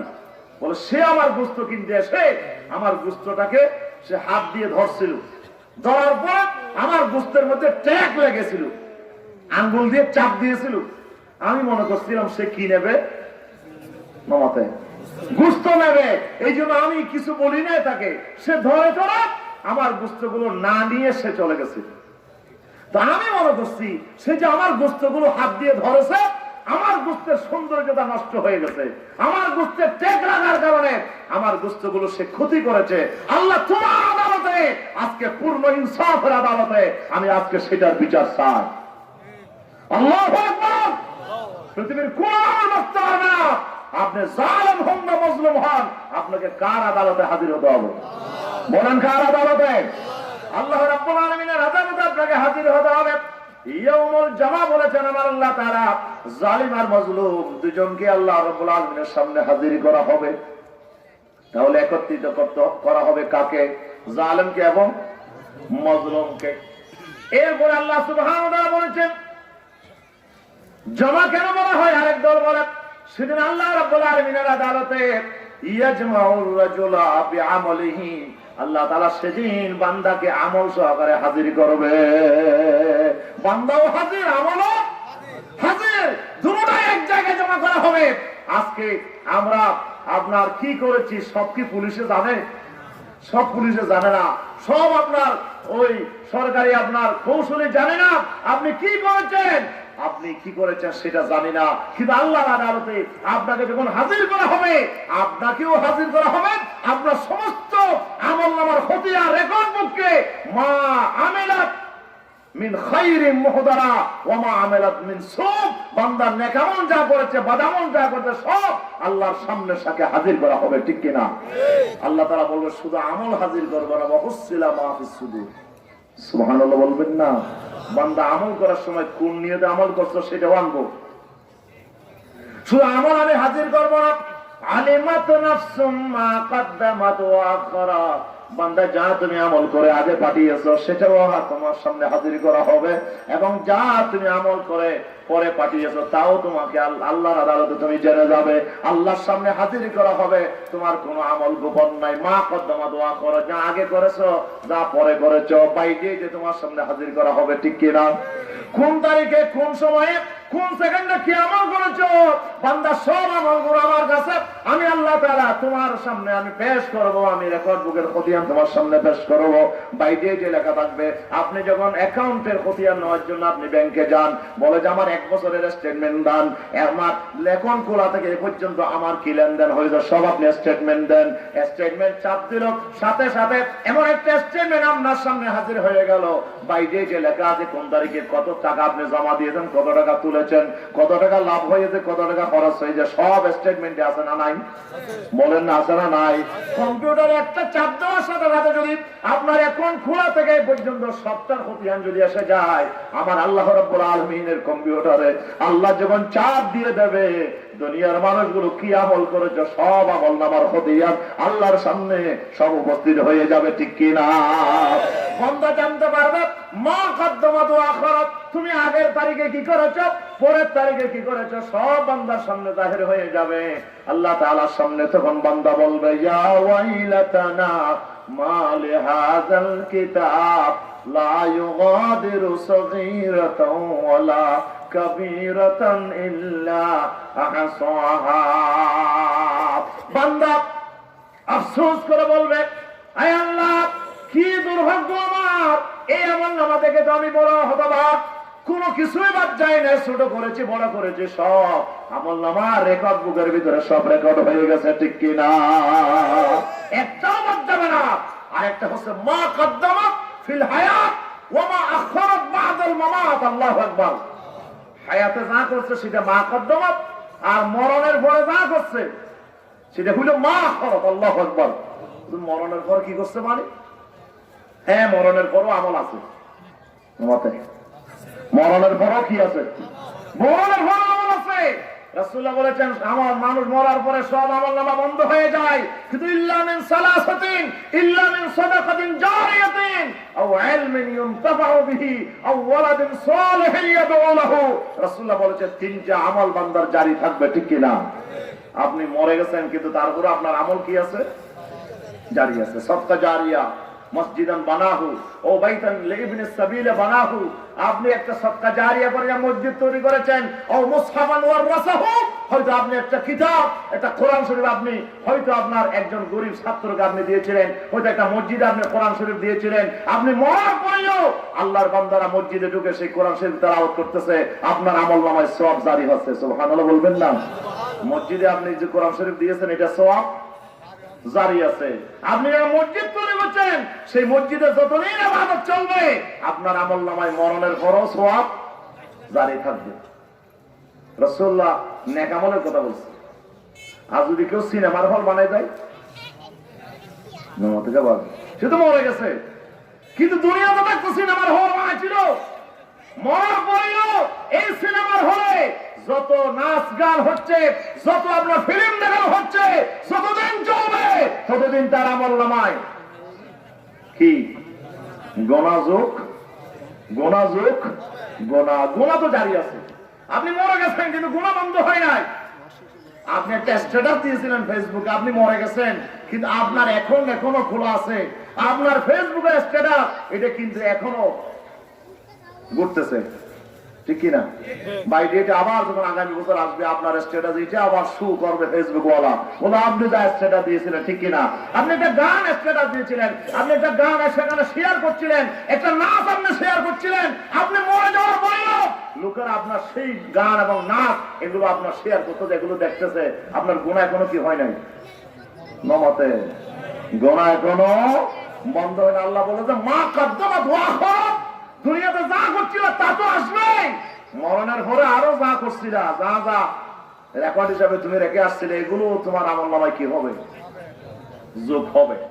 এগুলো তোমার সামনে হাজির করা হবে। কি কি পরে আসছে আর কি কি আগে আসছে সব হাজির করা হবে। মা কদ্দামাত ওয়া আখারাত। হুজুর বলেছেন ও ইলমিন ইউনতাফাউ বিহি, এমন একটা ইলম আপনি রেখে গেছেন যে ইলমটার দ্বারা মানুষ উপকৃত হয়, সেজন্য সওয়াব আপনার আমলনামায় যোগ হবে। এমন একটা বই লিখেছেন যে বই পড়ে মানুষগুলো শিরকের দিকে ধাবিত হচ্ছে, বেদাতের দিকে ধাবিত হচ্ছে, জাহেলিয়াতের দিকে ধাবিত হচ্ছে, নাস্তিকতার দিকে ধাবিত হচ্ছে। এমন বইও আমাদের দেশে লেখে কিনা? নাস্তিক লেখকেরা দুনিয়া থেকে চলে গেছে, কিন্তু তার কবিতা, তার লেখা, তার গল্প দুনিয়ার জমিনে রয়ে গেছে। এগুলো পড়ে পড়ে মানুষগুলো নাস্তিক হচ্ছে, এগুলো পড়ে পড়ে মানুষগুলো শিরক করতেছে। আপনার আমল বন্ধ হয় নাই। যতদিন পর্যন্ত চর্চা থাকবে ততদিন পর্যন্ত আপনার আমলনামায় সেগুলো যোগ হতে থাকবে, ঠিক কিনা? আপনি যেমন তেমন আপনি ফেসবুকে স্ট্যাটাস দেবেন, আপনি যেমন তেমন আপনি লিখবেন, আপনি মনে করছেন আপনার লেখা শেষ হয়ে গেছে, এরপরে শেষ না, শেষ হয় নাই। এগুলো এখনো যোগ হচ্ছে, এখন আপনার আমলনামায় যোগ হতে থাকবে। আও ইলমিন ইউনতাফাউ বিহি আও ওয়ালাদিন সালিহিন ইয়াদউ লাহু। একটা নেককার সন্তান যদি আপনি দুনিয়া জমিনে রেখে যান, সেই সন্তান যা নেক আমল করবে আপনার আমলনামায় কি হবে? যোগ হবে। আর যেটাকে ব্রাক স্কুলে দিয়েছিলেন, ব্রাক স্কুল আছে না নাই? আছে না নাই? আপনি ব্রাক স্কুলে দিচ্ছিলেন, আপনি মরে গেছেন কিন্তু আপনার ছেলে এই ব্রাক স্কুলে পড়ে, সে বড় শিক্ষিত হয়েছে কিন্তু আল্লাহ কোরআনটা পড়ে নাই, সে নামাজটা শিখে নাই, এই ব্রাক স্কুলে পড়ে আপনার ছেলে বড় চাকরি পেয়েছে, বড় ম্যাজিস্ট্রেট হয়েছে, বড় কিছু হয়েছে। দুনিয়ার জমিনে যা কিছু গুনাহ করেছে সব গুনাহ যোগ হবে। আর যে ছেলেটা আপনি হেফজখানায় দিয়েছিলেন, কোরআনের শিক্ষালয়ে আপনি দিয়েছিলেন, মাদ্রাসায় দিয়েছিলেন, আপনি একটা ভালো প্রতিষ্ঠানে দিয়েছিলেন, আপনার ছেলেকে যদি নেককার হিসেবে আপনি রেখে যেতে পারেন, দুনিয়ার জমিন থেকে যাওয়ার পরেও আপনার আমলনামায় নেককার ছেলের যত দোয়া, যত নেক আমল সব আপনার আমলনামায় যোগ হতে থাকবে। আল্লাহু আকবার। মা কদ্দামাত ওয়া আখারাত, আল্লাহ বলে আগে এবং পরে সবগুলো আল্লাহ তাআলা বলছে আমি তোমার সামনে হাজির করব। তাহলে বান্দাও হাজির হবে, বান্দার আমলনামাও হাজির হবে। সেজন্য এই দিনের নাম কি? সেজন্য এই দিনের নাম হবে ইয়াউমুল জামা।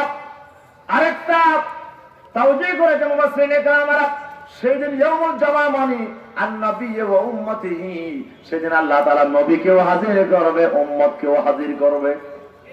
সুবহানাল্লাহ বলবেন না? নবীও হাজির, উম্মতও হাজির, দাঈও হাজির, মদও হাজির। আল্লাহ তাআলা জিজ্ঞেস করবে ফালানাসআলান্নাল্লাযিনা উরসিলা ইলাইহিম ওয়া লানাসআলান্নাল মুরসালিন। আল্লাহ তাআলা বলবে কোন মানুষকে বাদ দেব না, আমি প্রত্যেকটা মানুষকে জিজ্ঞেস করব আদালতে আখিরাতে, বান্দা যার কাছে নবী পাঠানো হয়েছে আর যাকে নবী হিসেবে পাঠানো হয়েছে, দুই জাতিকে, আপনার দুই শ্রেণীকে আমার সামনে হাজির করে জিজ্ঞেস করব, এই উম্মতেরা, এই আমার বান্দারা, তোমাদের কাছে আমার পক্ষ থেকে কোন রাসূল আসছিল কিনা, কোন দাঈ আসছিল কিনা, কোন আলেম ওলামা তোমার কাছে দ্বীনের দাওয়াত নিয়ে আসছিল কিনা, আমার কাছে তুমি সাক্ষী দাও, আমার কাছে তুমি স্বীকৃতি দাও। আর যাকে আল্লাহ তাআলা পাঠিয়েছিল, যে আলেম আপনার কাছে আসছিল, সেদিন আল্লাহর আদালতে সব হাজির হয়ে যাবে, ঠিক কিনা? আপনারাও হাজির, আমরাও, মামা থেকেও হাজির, আপনারাও হাজির, আমরাও হাজির, আল্লাহর আদালতে সবাই হাজির। আল্লাহ জিজ্ঞেস করবেন তোমাদের কাছে কোরআনের কথা বলা হয়েছিল কিনা, দ্বীনের দাওয়াত তোমার কাছে যে পৌঁছানো হয়েছিল কিনা, আল্লাহ তাআলা জিজ্ঞেস করবে। আপনারা যদি বলেন যে আমাদের কাছে কোনো দায়ী আসে নাই, তখন দায়ীকে হাজির করা হবে, তুমি কি করছো, আল্লাহর সামনে হাজির করা হবে। আল্লাহু আকবার।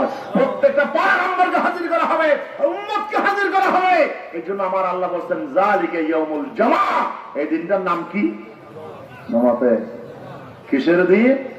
জমার দিন। এটা হলো একত্রিত হওয়ার দিন, বাদী বিবাদী জমা হয়ে যাবে, জালেম মজলুম জমা হয়ে যাবে, বান্দার আমলনামা জমা হয়ে যাবে, নবী আর উম্মত জমা হয়ে যাবে, নেতা আর কর্মী জমা থেকে বাজে, নেতা আর কর্মী তাও জমা, কেউ বাদ নাই, নেতাও হাজির, কর্মীও হাজির। এরপরে নেতা, এখন কর্মী নেতার দিকে চেয়ে আছে, কর্মী দেখছে যে তার 12টা বাজছে, ওয়াতাকাত্তু আদহিমুল আসবাব,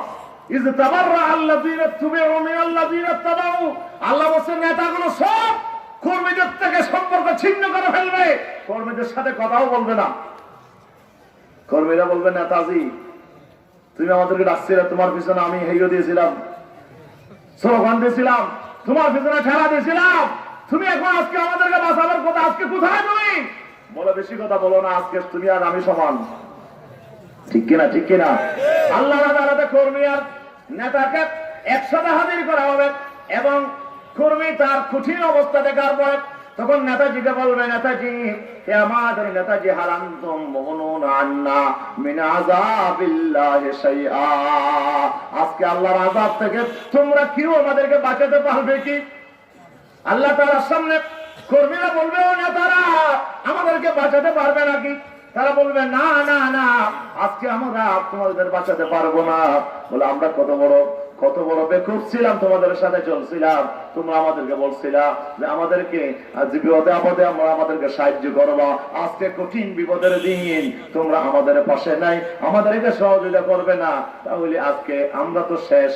আল্লাহর কাছে বলবে, আল্লাহ রব্বানা আতিহিম দুফাইন মিনাল আযাব ওয়া লা'নহুম লা'নান কাবীরা। আল্লাহর সামনে গিয়ে বলবে, ও রব্বুল আলামিন আমাদের কোনো দোষ নাই, ইন্না আতা'না সাদাতানা ওয়া কুবারা'না ফাআদাল্লুনা সাবিলা। আল্লাহ আমাদের কোনো দোষ নাই, আমরা আমাদের নেতাগুলোর কথা মেনেছিলাম, আমরা নেতাগুলো যেদিকে বলছিল সেদিকে গিয়েছিলাম, নেতার অর্ডারে আমি জুলুম করছিলাম, নেতার অর্ডারে মানুষকে মারছিলাম, নেতার অর্ডারে আমি মানুষকে বন্দী করেছিলাম, নেতার অর্ডারে আমি ফসল দখল করেছিলাম, নেতার অর্ডারে আমি ভোট কেন্দ্র দখল করেছিলাম, ঠিক কিনা? নেতা যা বলছে আমি তা করছি। আল্লাহ আমার কোন দোষ না, সব দোষ কার? নেতার। রব্বানা আতিহিম দুফাইন মিনাল আযাব, আয় আল্লাহ আজকের দিনে নেতাকে ডবল শাস্তি দাও। কর্মীরা কি বলবে? নেতাকে ডবল শাস্তি দাও। নেতারা বলবে, আল্লাহ গড় বুঝিয়া এই বেটা আমার সামনে দাঁড়িয়ে কথা বলা সাহস ছিল না দুনিয়াতে, উল্টা করে একটা কথা বলে না, আর আজকে বলছে শাস্তি আমাকে ডবল দেওয়ার জন্য। আল্লাহ আমার কোনো দোষ নাই, তো দুষ্কার কর্মী বলে দোষ, নেতা বলে আমার দোষ নাই, দুষ্কার নেতা বলবে আল্লাহ আমার কি দোষ, কর্মী আমার কি দোষ, ইন্নী দাউতুকুম ফাস্তাজাবতুম লি ফালা তালুমুনি ওয়ালুমু আনফুসাকুম। আজকে আমাকে দায় দিচ্ছ, কিন্তু দোষ তো আমার না, আমি শুধু ডাকছিলাম আমার পিছনে আসো, তো তুমি আসছো। সবাই তো আসে নাই, সবাই কি আমার কর্মী হয়েছে? সবাই তো আমার কর্মী হয় নাই। অনেক মানুষ তো আমার বিরোধী অবস্থানও ছিল, আমার বিপক্ষে ছিল, ওরা তো আমার বিপক্ষে ছিল। তুমি তো চাইলে আমার বিপক্ষে চলে যেতে পারতে, আমি শুধু ডাকছিলাম। তুমি তো হালুয়া রুটি খাওয়ার জন্য আমার পিছিয়ে আসছো, কি খাওয়ার জন্য আসছো? হালুয়া রুটি খাওয়ার জন্য আসছো, দুনিয়া শুধু সুবিধার জন্য আসছো। তুমি মনে করছো আমার কাছে আমার পিছনে চললে আপনার ওই কাবি হাসুল পাওয়া যাবে, ওই আপনার টেন্ডার বাজি, আপনার টেন্ডার পাওয়া যাবে, ওই আপনার ঠিকাদারি কাজ পাওয়া যাবে। তুমি তো হালুয়া রুটির জন্য আমার কাছে আসছিলা, তো এখন আমাকে দোষ দিচ্ছ কেন? আল্লাহ বলবে লেকুল্লিন দে। এখন আজকে বাড়াবাড়ি করে লাভ নাই, আজকে সবাইকে ডবল মাইল থেকে বলবে আজকের মার সবার জন্য লেকুল্লিন দে। এখন কর্মীও দায়ী, নেতাও দায়ী, কেউ বাঁচতে পারবে না। ইয়াউমুল জামা, দুনিয়ার মানুষেরা তুমি মনে করছো আজকে তোমার ক্ষমতা দিয়ে তুমি পার পেয়ে যাবে। আল্লাহ বলছেন না, পালানোর কোনো জায়গা নাই। সবাইকে আমার আদালতে হাজির করে আমি আল্লাহ তাআলা বিচারের সম্মুখীন করব, ঠিক কিনা বলো? এই জন্য এই দিনটার নাম কি? যালিকা ইয়াউমুল জামা। আল্লাহ বলে সেই দিনটার নাম হলো ইয়াউমুল জামা। আর সেদিনটার নাম আল্লাহ তাআলা কোরআন শরীফে দিয়েছেন ওয়া আনজিরহুম ইয়াউমাল হাসরা। সেই দিনের ব্যাপারে নবী আপনি মানুষকে সতর্ক করেন, যে দিনটা হবে ইয়াউমুল হাসারা, যে দিনটা হবে অনুশোচনার দিন। কিসের দিন বলে না, কিসের দিন? মানুষগুলো আফসোস করতে থাকবে কিয়ামতের ময়দানে।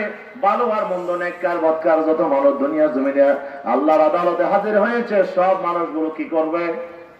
আফসোস করবে। সব মানুষগুলো আফসোস করবে। আজকে বললাম হাদিস, قال النبي صلى الله عليه وسلم لا يلقى الله عبد الا نادما। রাসূলুল্লাহ বলেছেন এমন কোন বান্দা নাই যে বান্দা আল্লাহর সামনে হাজির হবে আর সে তার কাজের ব্যাপারে লজ্জিত হবে না, আফসোস করবে না, শর্মিন্দা হবে না। এমন কোন বান্দা দুনিয়ার জমিনে নাই। নেককার বদকার দুনিয়ার জমিনে সব মানুষগুলো আল্লাহ রাব্বুল আলামিনের সামনে দাঁড়াবে, আর সবাই গত জীবনের জন্য কি করবে? আফসোস করবে। কি করবে? আফসোস করবে। যারা ইনকানা মুসিআন, যদি সে বদকার হয় তাহলে সে আফসোস করবে, কেন সে নেক আমল করে নাই, কেন সে গুনাহ আমল করেছে, কেন আল্লাহর হুকুম অমান্য করেছে। এই জন্য বদকার গুলো আপনার সে আফসোস করতে থাকবে। আলা আমালিহি সাইয়্যাত, তার গুনার কাজের জন্য আল্লাহর সামনে আফসোস করবে। আর ওয়া ইন কানা মুহসিনান, আর যদি কোনো নেককার মানুষ হয় সে আল্লাহর সামনে আফসোস করবে ইল্লাম ইয়াজদুদ, সে কেন নেক আমলটা আরো বেশি করে না। নেক আমল চাইলে তো আরো বেশি করা যায়। তো রেজাল্ট যেদিন প্রকাশ পেয়েছে সেদিন যারা ফেল করেছে তারাও আফসোস করে, ঠিক কিনা? ঠিক কিনা? ফেল যারা করেছে তারাও আফসোস করে। এমন আফসোস করে মাঝে মাঝে আত্মহত্যা করে, নিজের ছুরি নিজে খেয়ে মারা যায়, ঠিক কিনা? নিজের গলায় রশি টেনে নিজে মারা যায়, এমন ভাবে আফসোস করে পেরেশান হয়ে যায়। আবার যাদের রেজাল্ট ভালো হয়ে যায় তারাও আফসোস করে। তুমি কেন আফসোস করো? বলে আমার বড় টার্গেট ছিল আজকে আমি আপনার গোল্ডেন পাবো, কিন্তু আমি গোল্ডেন পেলাম না, আমার সহপাঠীরা গোল্ডেন পেল আর আমি পেলাম না। আজকে আমি এ প্লাস পেয়েছি, সুতরাং আমার তো আপনার মেডিকেলের চান্স তো আমি হারিয়ে ফেলেছি, বুয়েটের চান্স তো আমি হারিয়ে ফেলেছি, ঢাকা ইউনিভার্সিটির চান্স আমি হারিয়ে ফেলেছি। এই জন্য প্লাস পাওয়ার পরেও আফসোস করে, কেন আরেকটু লেখাপড়া করলাম না, কেন আরেকটু হাতার মধ্যে লেখলাম না। যদি লেখতাম, যদি একটু পড়তাম, তাহলে আজকে আমার রেজাল্ট হয়ে যেত গোল্ডেন প্লাস, ঠিক কিনা বলো? এবার পরেও তার আফসোসের কমতি নাই। আল্লাহ রাব্বুল আলামিন বলে বান্দা কিয়ামতের দিন এমন একটা দিন হবে যেদিন নেককার বদকার সবাই মিলে আফসোস করবে আল্লাহর আদালতে। নেককার মানুষ, জান্নাতি মানুষ যারা, তারাও আফসোস করবে আল্লাহর আদালতে, আল্লাহ কেন আমি আমার সময়টা বরবাদ করে দিলাম গল্প গুজব করে। আরো যদি কিছু নেকামল করতে পারতাম, আরো কিছু তেলাওয়াত করতে পারতাম, আরো কিছু দুরূদ শরীফ পড়তে পারতাম, আরো কিছু ইস্তেগফার করতে পারতাম, আরো কিছু আমি যদি নফল ইবাদত করতে পারতাম, আরো কিছু যদি দান সদকা করতে পারতাম, আজকে আমার রেজাল্টটা আরো ভালো হতো, ঠিক কিনা? ঠিক কিনা? মা বাইনাদ দারাজাতাইনি কামা বাইনাস সামাই ওয়াল আরদ। আল্লাহু আকবার। আমার বিশ্বনবী বলেছেন জান্নাতের বিল্ডিং গুলার দূরত্ব এক তালা থেকে আরেক তালার মাঝখানের দূরত্ব কত?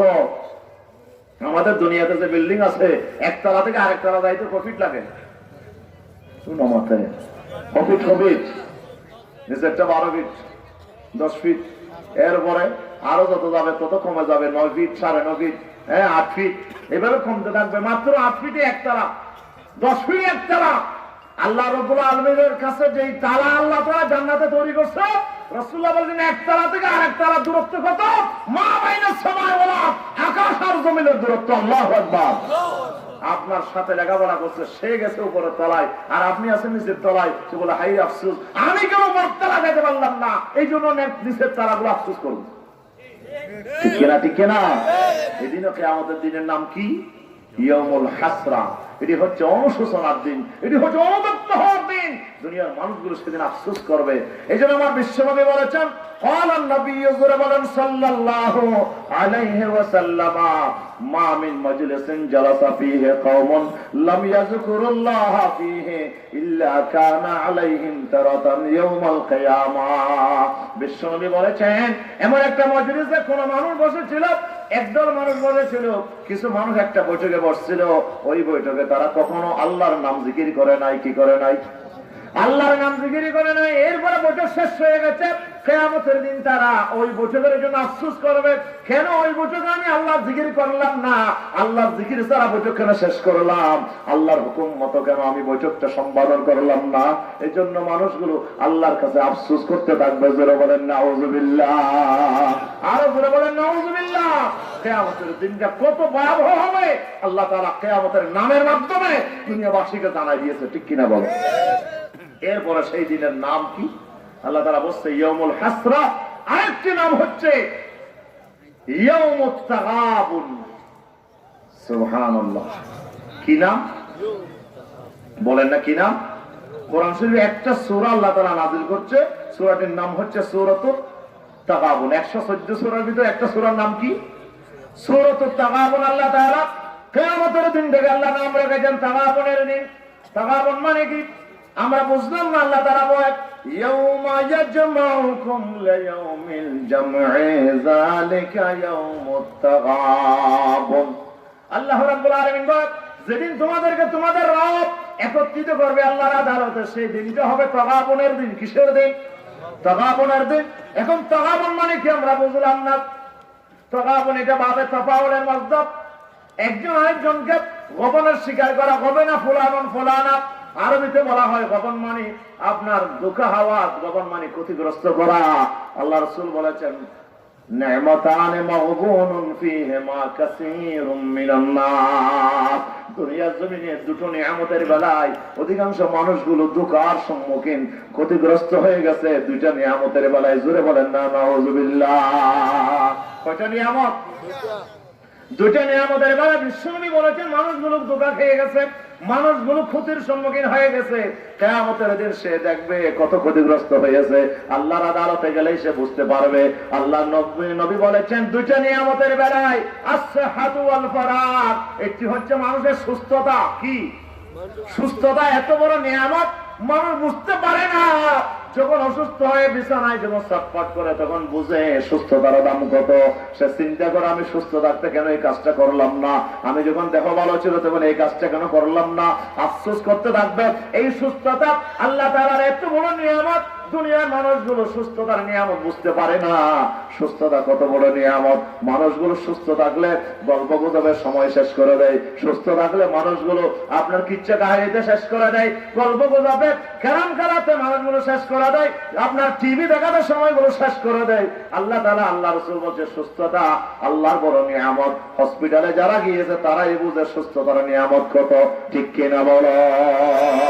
হযরত মুসা কালিমুল্লাহ আল্লাহর সামনে যখন কথা বলে, কুহে তোরের মধ্যে আল্লাহর সামনে যখন কথা বলে, আল্লাহ রাব্বুল আলামিনকে জিজ্ঞেস করে, হে আল্লাহ তোমার সামনে একটা প্রশ্ন করতে চাই। আল্লাহ আল্লাহ তোমার সামনে একটা কথা আমার বলতে খুব মন চাই।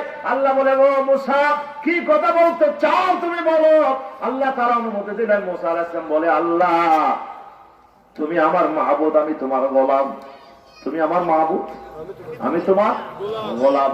আয় আল্লাহ তুমি দেবে আর আমি নেব। তুমি দাতা, আমি গ্রহীতা। আয় আল্লাহ, যদি আমি মুসা আলাইহিস সালাম যদি তোমার আসনে থাকতাম, তুমি যদি আমার আসনে থাকতা, তাহলে আমার কাছে তুমি কি চাইতা? সুবহানাল্লাহ বলবেন না? প্রশ্ন বুঝেছে?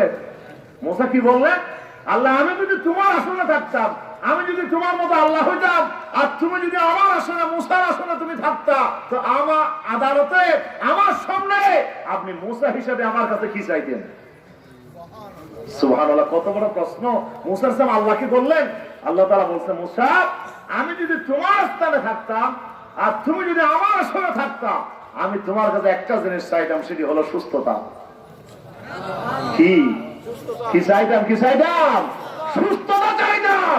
একটা মানুষের কোটি কোটি টাকা আছে, মানুষটা অসুস্থ হয়েছে, কোন দাম?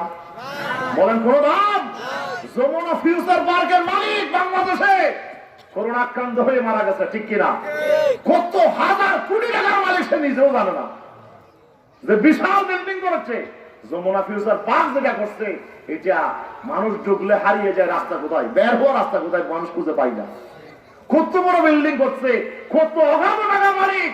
হসপিটালে পড়ে যখন সে আপনার যখন অসুস্থ হয়ে পড়েছে, যখন যন্ত্রণায় কাতর হয়ে পড়েছে, তখন সে বলছে, আমার গাড়ি পড়ে আছে, আমার টাকা পড়ে আছে, আমার ব্যাংকে হাজার হাজার কোটি টাকা পড়ে আছে, আমার টাকার অভাব নাই, আজকে সব দিয়ে হলেও যদি একটু সুস্থ হতে পারতাম তাহলে কত ভালো হতো, ঠিক কিনা? এই অসুস্থতা কত বড় ডেঞ্জারাস। আল্লাহ সুবহানাহু ওয়া তাআলা আমাদেরকে যে সুস্থ রেখেছেন, এর চাইতে বড় নিয়ামত কি আর আছে? বলেন। সুস্থতা আমার আল্লাহ তাআলার পক্ষ থেকে বড় নিয়ামত। এই জন্য আল্লাহ রাসূল বলেছে, দুনিয়ার কোন মানুষ যদি আপনার একটা দিনের খাবার যদি মজুদ থাকে, কয়টা দিনের খাবার? একটা দিনের খাবার মজুদ আছে, মুআফান ফি জাসাদিহি, শরীর ভালো আছে, আর একটা দিনের খাবার মজুদ আছে। আল্লাহ রাসূল বলেছেন, হাইয়াজাহুল্লাহু মা ফিদ দুনিয়া, আল্লাহ তাআলা তার জন্য দুনিয়ার সমুদয় নিয়ামত তার জন্য আল্লাহ তাআলা দিয়ে দিয়েছেন। সবচাইতে বড় ভাগ্যবান দুনিয়ার জমিনে আর কেউ না। আল্লাহু আকবার। একদিকে শরীর ভালো, আরেকদিকে একদিনের খাবার মজুদ আছে। আল্লাহ রাসূল বলেছেন, সে সবচেয়ে ভাগ্যবান। খানাও আছে, স্বাস্থ্য ভালো আছে, স্বাস্থ্য ভালো আছে, খানাও মজুদ আছে, আর কি অভাব আছে? সুবহানাল্লাহ, অভাব নাই, অভাব নাই। এই স্বাস্থ্য আল্লাহর কত বড় নিয়ামত, কিন্তু আমরা স্বাস্থ্যের নিয়ামতের বিষয়টা আমরা বুঝতে চাই না। রাসূলুল্লাহ বলেছেন, অধিকাংশ মানুষগুলো এই স্বাস্থ্যের ব্যাপারে খুব বেশি আপনার ক্ষতির সম্মুখীন দুঃখ হয়, মানুষগুলো বুঝতে পারে না। অসুস্থ হওয়ার পরে তখন সে আফসোস করতে থাকে, হাই আমি কেন কিছু করলাম না, ঠিক কিনা বলেন? এরপরে রাসূলুল্লাহ বলেছেন, আরেকটা নিয়ামত হলো ওয়াল ফারাহ, অবসর সময়। কি সময়? কি সময়? অবসর সময়টা আল্লাহ তাআলার এত বড় নিয়ামত। এই নিয়ামত থেকে ব্যাপারে দুনিয়ার মানুষগুলো প্রতারিত, দুনিয়ার মানুষগুলো আপনার ধোঁকার সম্মুখীন। মানুষ যখন অবসর হয়, ক্যারাম বোর্ড খেলা, মানুষ যখন অবসর হয় তখন আপনার বিভিন্ন ধরনের পাশা খেলে, আপনার তাস খেলে মানুষগুলো, আপনার জোয়া খেলে মানুষগুলো, মদ খায় মানুষগুলো, একটু আনন্দ বিনোদন করে, ঠিক কিনা বলেন না? অবসর সময় পেলে মানুষটা গুনার দিকে পা বাড়ায়, সম্পদ বেশি থাকলে মানুষটা গুনার দিকে পা বাড়ায়, টাকা যার বেশি আছে সে এখন চিন্তা করে আপনার গান বাজনা করার জন্য, এমন ঢোল তবলা বাজানোর জন্য। বিয়ের দিন একটু গান না বাজালে কেমন হয়? কথা বলেন, ঠিক কিনা? গরিব মানুষটা মাথায় চিন্তা করে নাই, গান আনবে, বিয়ের দিন ব্যান্ড পার্টি বাজাবে, এটা কোনোদিন চিন্তা করে নাই। কিন্তু বড় মানুষটা সে বলে, আমার টাকার অভাব নাই, আমার টাকা বন্ধে পড়ে আছে, হাজার হাজার টাকার মালিক, লাখ টাকার মালিক, আমার বাড়িতে বিয়ের দিন একটু গান বাজনা হবে না, কেমন হয়? আল্লাহ তাআলা বলে, এই অভাব মুক্ত জীবনটা, এই সচ্ছলতার জীবনটা দুনিয়ার মানুষের জন্য একটা কাল হয়ে দাঁড়ায়, ঠিক কিনা? কাল্লা ইন্নাল ইনসানা লায়াতগা আররাহু ইসতাগনা। এজন্য আল্লাহ রাব্বুল আলামিন বলে, বান্দা বড়ই আফসোস ওই ব্যক্তির জন্য, কল্লা তোমরা জানো না তা নয়। একজন মানুষ যখন আপনার নিজেকে যখন স্বয়ং সম্পূর্ণ দেখে, অভাব মুক্ত দেখে, তখন সে নিজেকে আল্লাহ আর বিরুদ্ধে বিদ্রোহী বানাইয়া ফেলে। জোরে বলেন নাউযুবিল্লাহ। সম্পদ থাকলে আর সুস্থ থাকলে একটা মানুষ গুনার জন্য চিন্তা করে, ঠিক কিনা বলেন না?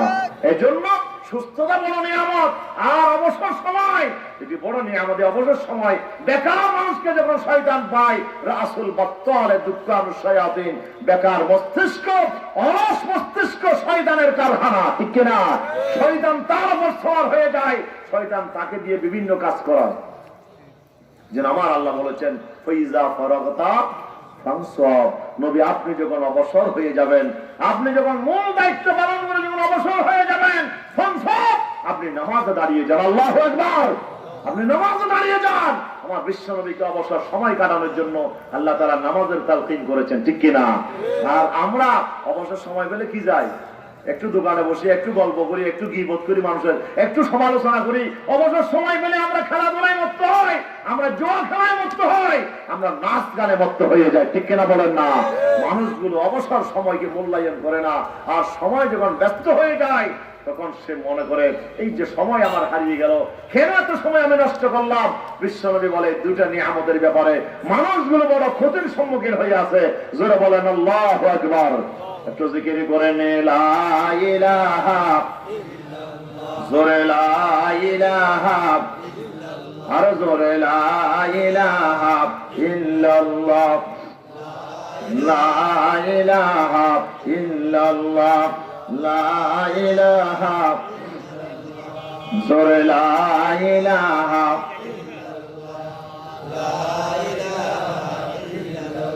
লা ইলাহা,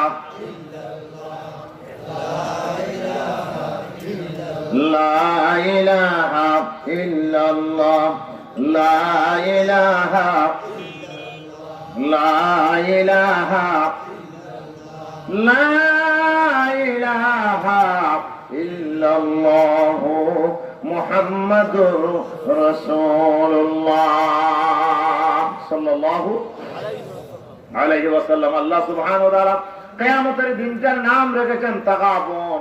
এই দিনটা হবে বড় দুঃখ হওয়ার দিন। কি হওয়ার দিন বলেন? কি হওয়ার দিন?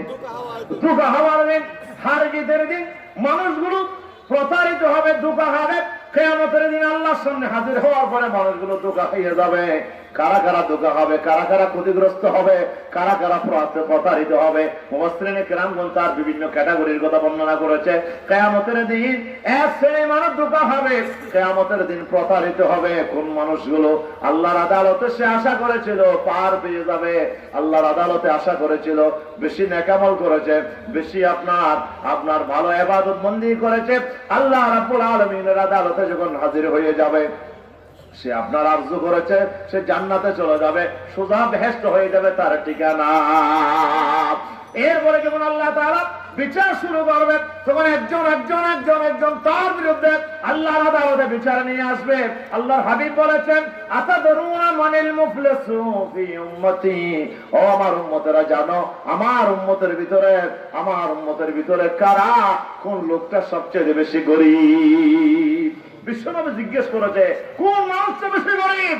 রাসূলুল্লাহ এই প্রশ্নের উত্তরে সাহাবীরা বলছে মাল্লা দিনার লাহু ওয়ালা দিরহামা, হুজুর যার অর্থ নাই, টাকা নাই, পয়সা নাই, সেই লোকটাই হচ্ছে সবচেয়ে গরীব। হুজুর আসছে, মাশাআল্লাহ।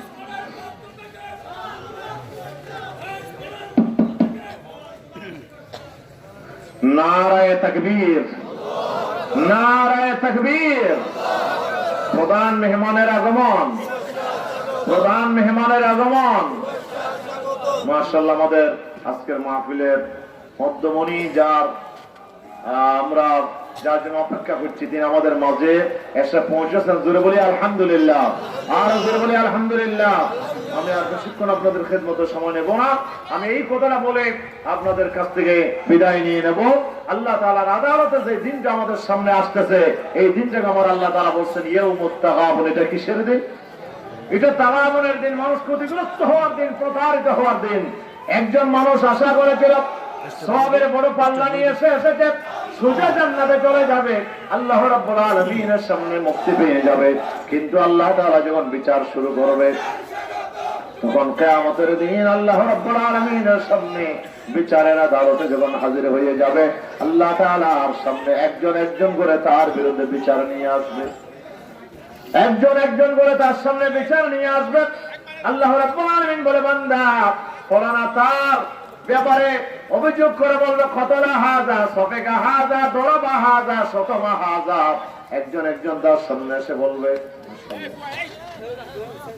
আজকের মাহফিলের মধ্যমণি মুফাসসির কোরআন আমরা যার আলোচনা শোনার জন্য এতক্ষণ অপেক্ষা করছি, আল্লামা শাহ মাওলানা কারি আব্দুল আমিন সাহেব, আমার অত্যন্ত প্রিয় ব্যক্তিত্ব, মুহাব্বতের ভাই আমাদের কাছে এসে পৌঁছেছেন। জোরে বলি আলহামদুলিল্লাহ, আর জোরে বলি আলহামদুলিল্লাহ। আল্লাহ তাআলা গুরুত্বপূর্ণ আলোচনা আমাদের শোনার তৌফিক দান করে, জোরে বলি আমিন। আমি আমার কথা শেষ করে দিচ্ছি। তো আল্লাহ তাআলা যখন বিচার শুরু করবে, আল্লাহ তাআলার আদালতে এসে বলবে, আল্লাহ আমি এই বুজুর্গ থেকে হক পাই, পাওনা আছি। সে আমাকে অন্যায় ভাবে মারেছে, আমাকে অন্যায় ভাবে গালি দিয়েছে, আমার বিরুদ্ধে অন্যায় ভাবে সে সমালোচনা করেছে, আমার জায়গা সম্পদ কেড়ে নিয়েছে, আমার বিরুদ্ধে মিথ্যা মামলা দিয়েছে, আমার বিরুদ্ধে মিথ্যা সাক্ষী দিয়েছে। আল্লাহর আদালতে এক এক করে তার বিরুদ্ধে বিচার নিয়ে আসবে, ঠিক কিনা? বুজুর্গ চিন্তা করছিল, আমি তো তাহাজ্জুদ কম করি নাই, জিকির আজকার কম করি নাই, আমি তো সোজা বেহেশতে চলে যাবো। কিন্তু বিচার শুরু হওয়ার পরে আল্লাহ তাআলা সেই হকগুলো আদায় করার জন্য আল্লাহ বলবে, তার পাওনা তুমি আদায় করে দাও। আজকে তো কোনো টাকা পয়সা নাই, তো কি দিয়ে তার হক আদায় করবে? সওয়াব দিয়ে দাও। এক যারা হকের জন্য 70 রাকাত নামাজের কবুল হয়েছে, এরকম নামাজের সওয়াব দিতে হবে। এইভাবে সওয়াব দিতে দিতে দিতে দিতে সব সওয়াব শেষ হয়ে যাবে। এরপরেও বিচার বাকি থাকবে, তার বিরুদ্ধে অভিযোগকারী বাকি থাকবে। তারা বলে, আল্লাহ আমি হক পাই। তখন আল্লাহ সুবহানাহু ওয়া তাআলা বলবে, বান্দা তোমার হক তুমি আদায় করো, কিভাবে আদায় করবা? সওয়াব তো নাই। আল্লাহ তাআলা পাওনাদারের গুনাহগুলো তাকে পাল্টাইয়া দিয়া আল্লাহ তাআলা হকগুলো আদায় করে দেবেন, ঠিক কিনা? আপনি মোহরা নামে রেখেছেন, আপনি এতিমের সম্পদ খেয়েছেন, আপনি দোকানের বাকি দেন নাই, আপনার থেকে মানুষেরা হক পায়, আপনি আশা করছিলেন জান্নাতে যাবেন, কিন্তু আল্লাহর আদালতে আপনার জান্নাত মিলবে না, ঠিক কিনা? ঠিক কিনা? হাজরিন, মানুষগুলো ধোঁকা খেয়ে যাবে। এই বুজুর্গকে আল্লাহ তাআলা ওই মানুষের হকের কারণে আল্লাহ তাআলা সেদিন একটা সওয়াবও থাকবে না, সবগুলো গোনায় ভরে যাবে, আর গোনাগুলো নিয়ে তাকে জাহান্নামে পৌঁছানো হবে, ঠিক কিনা? এরপরে একজন মানুষ আশা করছিল, আমি সুদা বেহেশতে চলে যাব। কেন? ওমরা কম করি নাই, হজ কম করি নাই, যাকাত আমি আপনার বড় দান সদকা কম করি নাই, অনেক বেশি আমি সওয়াবের কাজ করেছি, মসজিদ তৈরি করে দিয়েছি, মাদ্রাসা তৈরি করে দিয়েছি, অনেক এরকম অনেক বড় বড় সওয়াবের কাজ করেছে, কিন্তু সে আল্লাহর জমিনে আল্লাহর দ্বীনের বিরোধিতা করেছে, ঠিক কিনা? ইসলামের বিরোধিতা করেছে, কোরআনের বিরোধিতা করেছে। এই তো তার মানুষ আছে না নাই? বলেন, আছে না নাই? মানুষ, এই যে মানুষ আছে যারা অনেক নেক আমল করে, ভালো আমল করে, কিন্তু আসলে সে আল্লাহর দ্বীনকে, আল্লাহর কোরআনকে সে জমিনে মানতে পারে না, কোরআনের বিরোধিতা করেছে। এই জাতের মানুষও সমাজে আছে। সে আশা করছিল, আমি সোজা কোথায় যাব? বেহেশতে চলে যাবো। আল্লাহ তাআলা বলছে, ওমান ইয়াবতাগি গায়রাল ইসলামি দীনা ফালান ইউকবালা মিনহু। আল্লাহর আদালতে ইসলামকে হাজির করা হবে, কোরআনকে হাজির করা হবে এবং নবীকে হাজির করা হবে। আল্লাহ তাআলা জিজ্ঞেস করবেন, কোরআন তোমার ব্যাপারে কি বলে বলো? কোরআন বলছে, আল্লাহ এই লোকটা আমাকে সবচেয়ে বেশি কষ্ট দিয়েছে, আমি কোরআনের বিরোধিতা করেছি দুনিয়ার জমিনে। আল্লাহর কাছে কোরআনের সাক্ষী গ্রহণযোগ্য হবে, কোরআনের সুপারিশ গ্রহণযোগ্য হবে। কোরআন বলছে, যতক্ষণ জাহান্নাম দেবে না আল্লাহ, ততক্ষণ আমি তাকে ছাড়বো না, ঠিক কিনা? কোরআনের বিরোধিতা করার কারণে একটা লোক হাজারো নেক আমল করার পরেও সেই লোকটা জাহান্নামে চলে যাবে, সে আল্লাহর কাছে ধোঁকা হয়ে যাবে। এই জন্য কিয়ামতের দিনটার নাম কি? এটি হচ্ছে হার জিতের দিন, এটি হচ্ছে ধোঁকা হওয়ার দিন। এই দিনটা আমাদের সামনে আসতেছে। প্রিয় হাজরিন, আসুন আমরা সেই কিয়ামতের দিনে, কঠিন ভয়াবহ দিনে আমরা কিভাবে আল্লাহর আদালতটা ফেস করব, আমরা কিভাবে আল্লাহর কাছে আমাদের বিরুদ্ধে বিচার দায়ের হবে, এই বিচারগুলো কেমনে আমরা ফেস করব, এই জন্য আমাদের এখন থেকে কি করা দরকার? চিন্তা করা দরকার। আমার আদালত, আমার বিচার আমাকে ফেস করতে হবে, আমার মামলা আমাকে ফেস করতে হবে, কেউ আমাকে সাহায্য করবে না। সেজন্য আসুন কিয়ামতের দিন আমাদের প্রত্যেকের সেই করণীয় কি, সেই ব্যাপারে চিন্তা ভাবনা এখন থেকে আমরা করি। আল্লাহ তাআলা আমাদেরকে সেই কঠিন আযাব থেকে আল্লাহ তাআলা নাজাতের ব্যবস্থা করে দিন। জোরে বলি আমিন, আর জোরে বলি আমিন। হাযা মা ইনদি ওয়াল ইলমু ইনদাল্লাহ। আসসালামু আলাইকুম ওয়া রাহমাতুল্লাহি ওয়া বারাকাতুহু।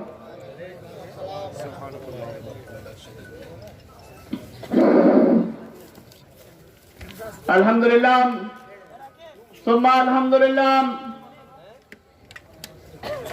এখন আপনাদের সম্মুখে কোরআন ও হাদিসের আলোকে গুরুত্বপূর্ণ নসিহত পেশ করে গেছেন বিশিষ্ট ইসলামী চিন্তাবিদ শাহরবিল আনোয়ার উলুম কামিল মাদ্রাসার সম্মানিত অধ্যক্ষ জনাব হযরত মাওলানা শফিউল হক জিহাদি সাহেব, সম্মানিত হাজিরিন, উত্তর মাঝপাড়া তাফসীরুল কোরআন মাহফিলের শেষ অধিবেশনের প্রধান আকর্ষণ আমাদের মাঝে উপস্থিত হয়েছেন। আপনারা যারা বিক্ষিপ্তভাবে ঘোরাফেরা করতেছেন, সবাইকে মাহফিলের স্থলে চলে আসার জন্য সবিনয় অনুরোধ জানাচ্ছি। সম্মানিত হাজিরিন, আজকের তাফসীরুল কোরআন মাহফিলের প্রধান অতিথি আমাদের মাঝে উপস্থিত হয়েছেন। অল্প কিছুক্ষণের মধ্যে আমাদের স্টেজে এসে মাহফিলকে ধন্য করবেন ইনশাআল্লাহ। কক্সবাজার সদর রামউদ্দিন আসনের সম্মানিত মাননীয় সংসদ সদস্য জনাব আলহাজ হুসাইন সরওয়ার কামাল এমপি, জনাব আলহাজ হুসাইন সরওয়ার কামাল এমপি। সম্মানিত হাজিরিন, প্রধান বক্তার শুরুতে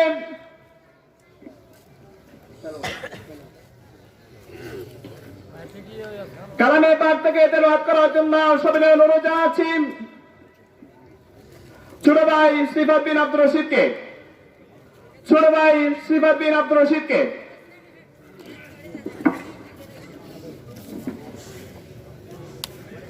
আসসালামু আলাইকুম ওয়া রাহমাতুল্লাহি ওয়া বারাকাতুহু।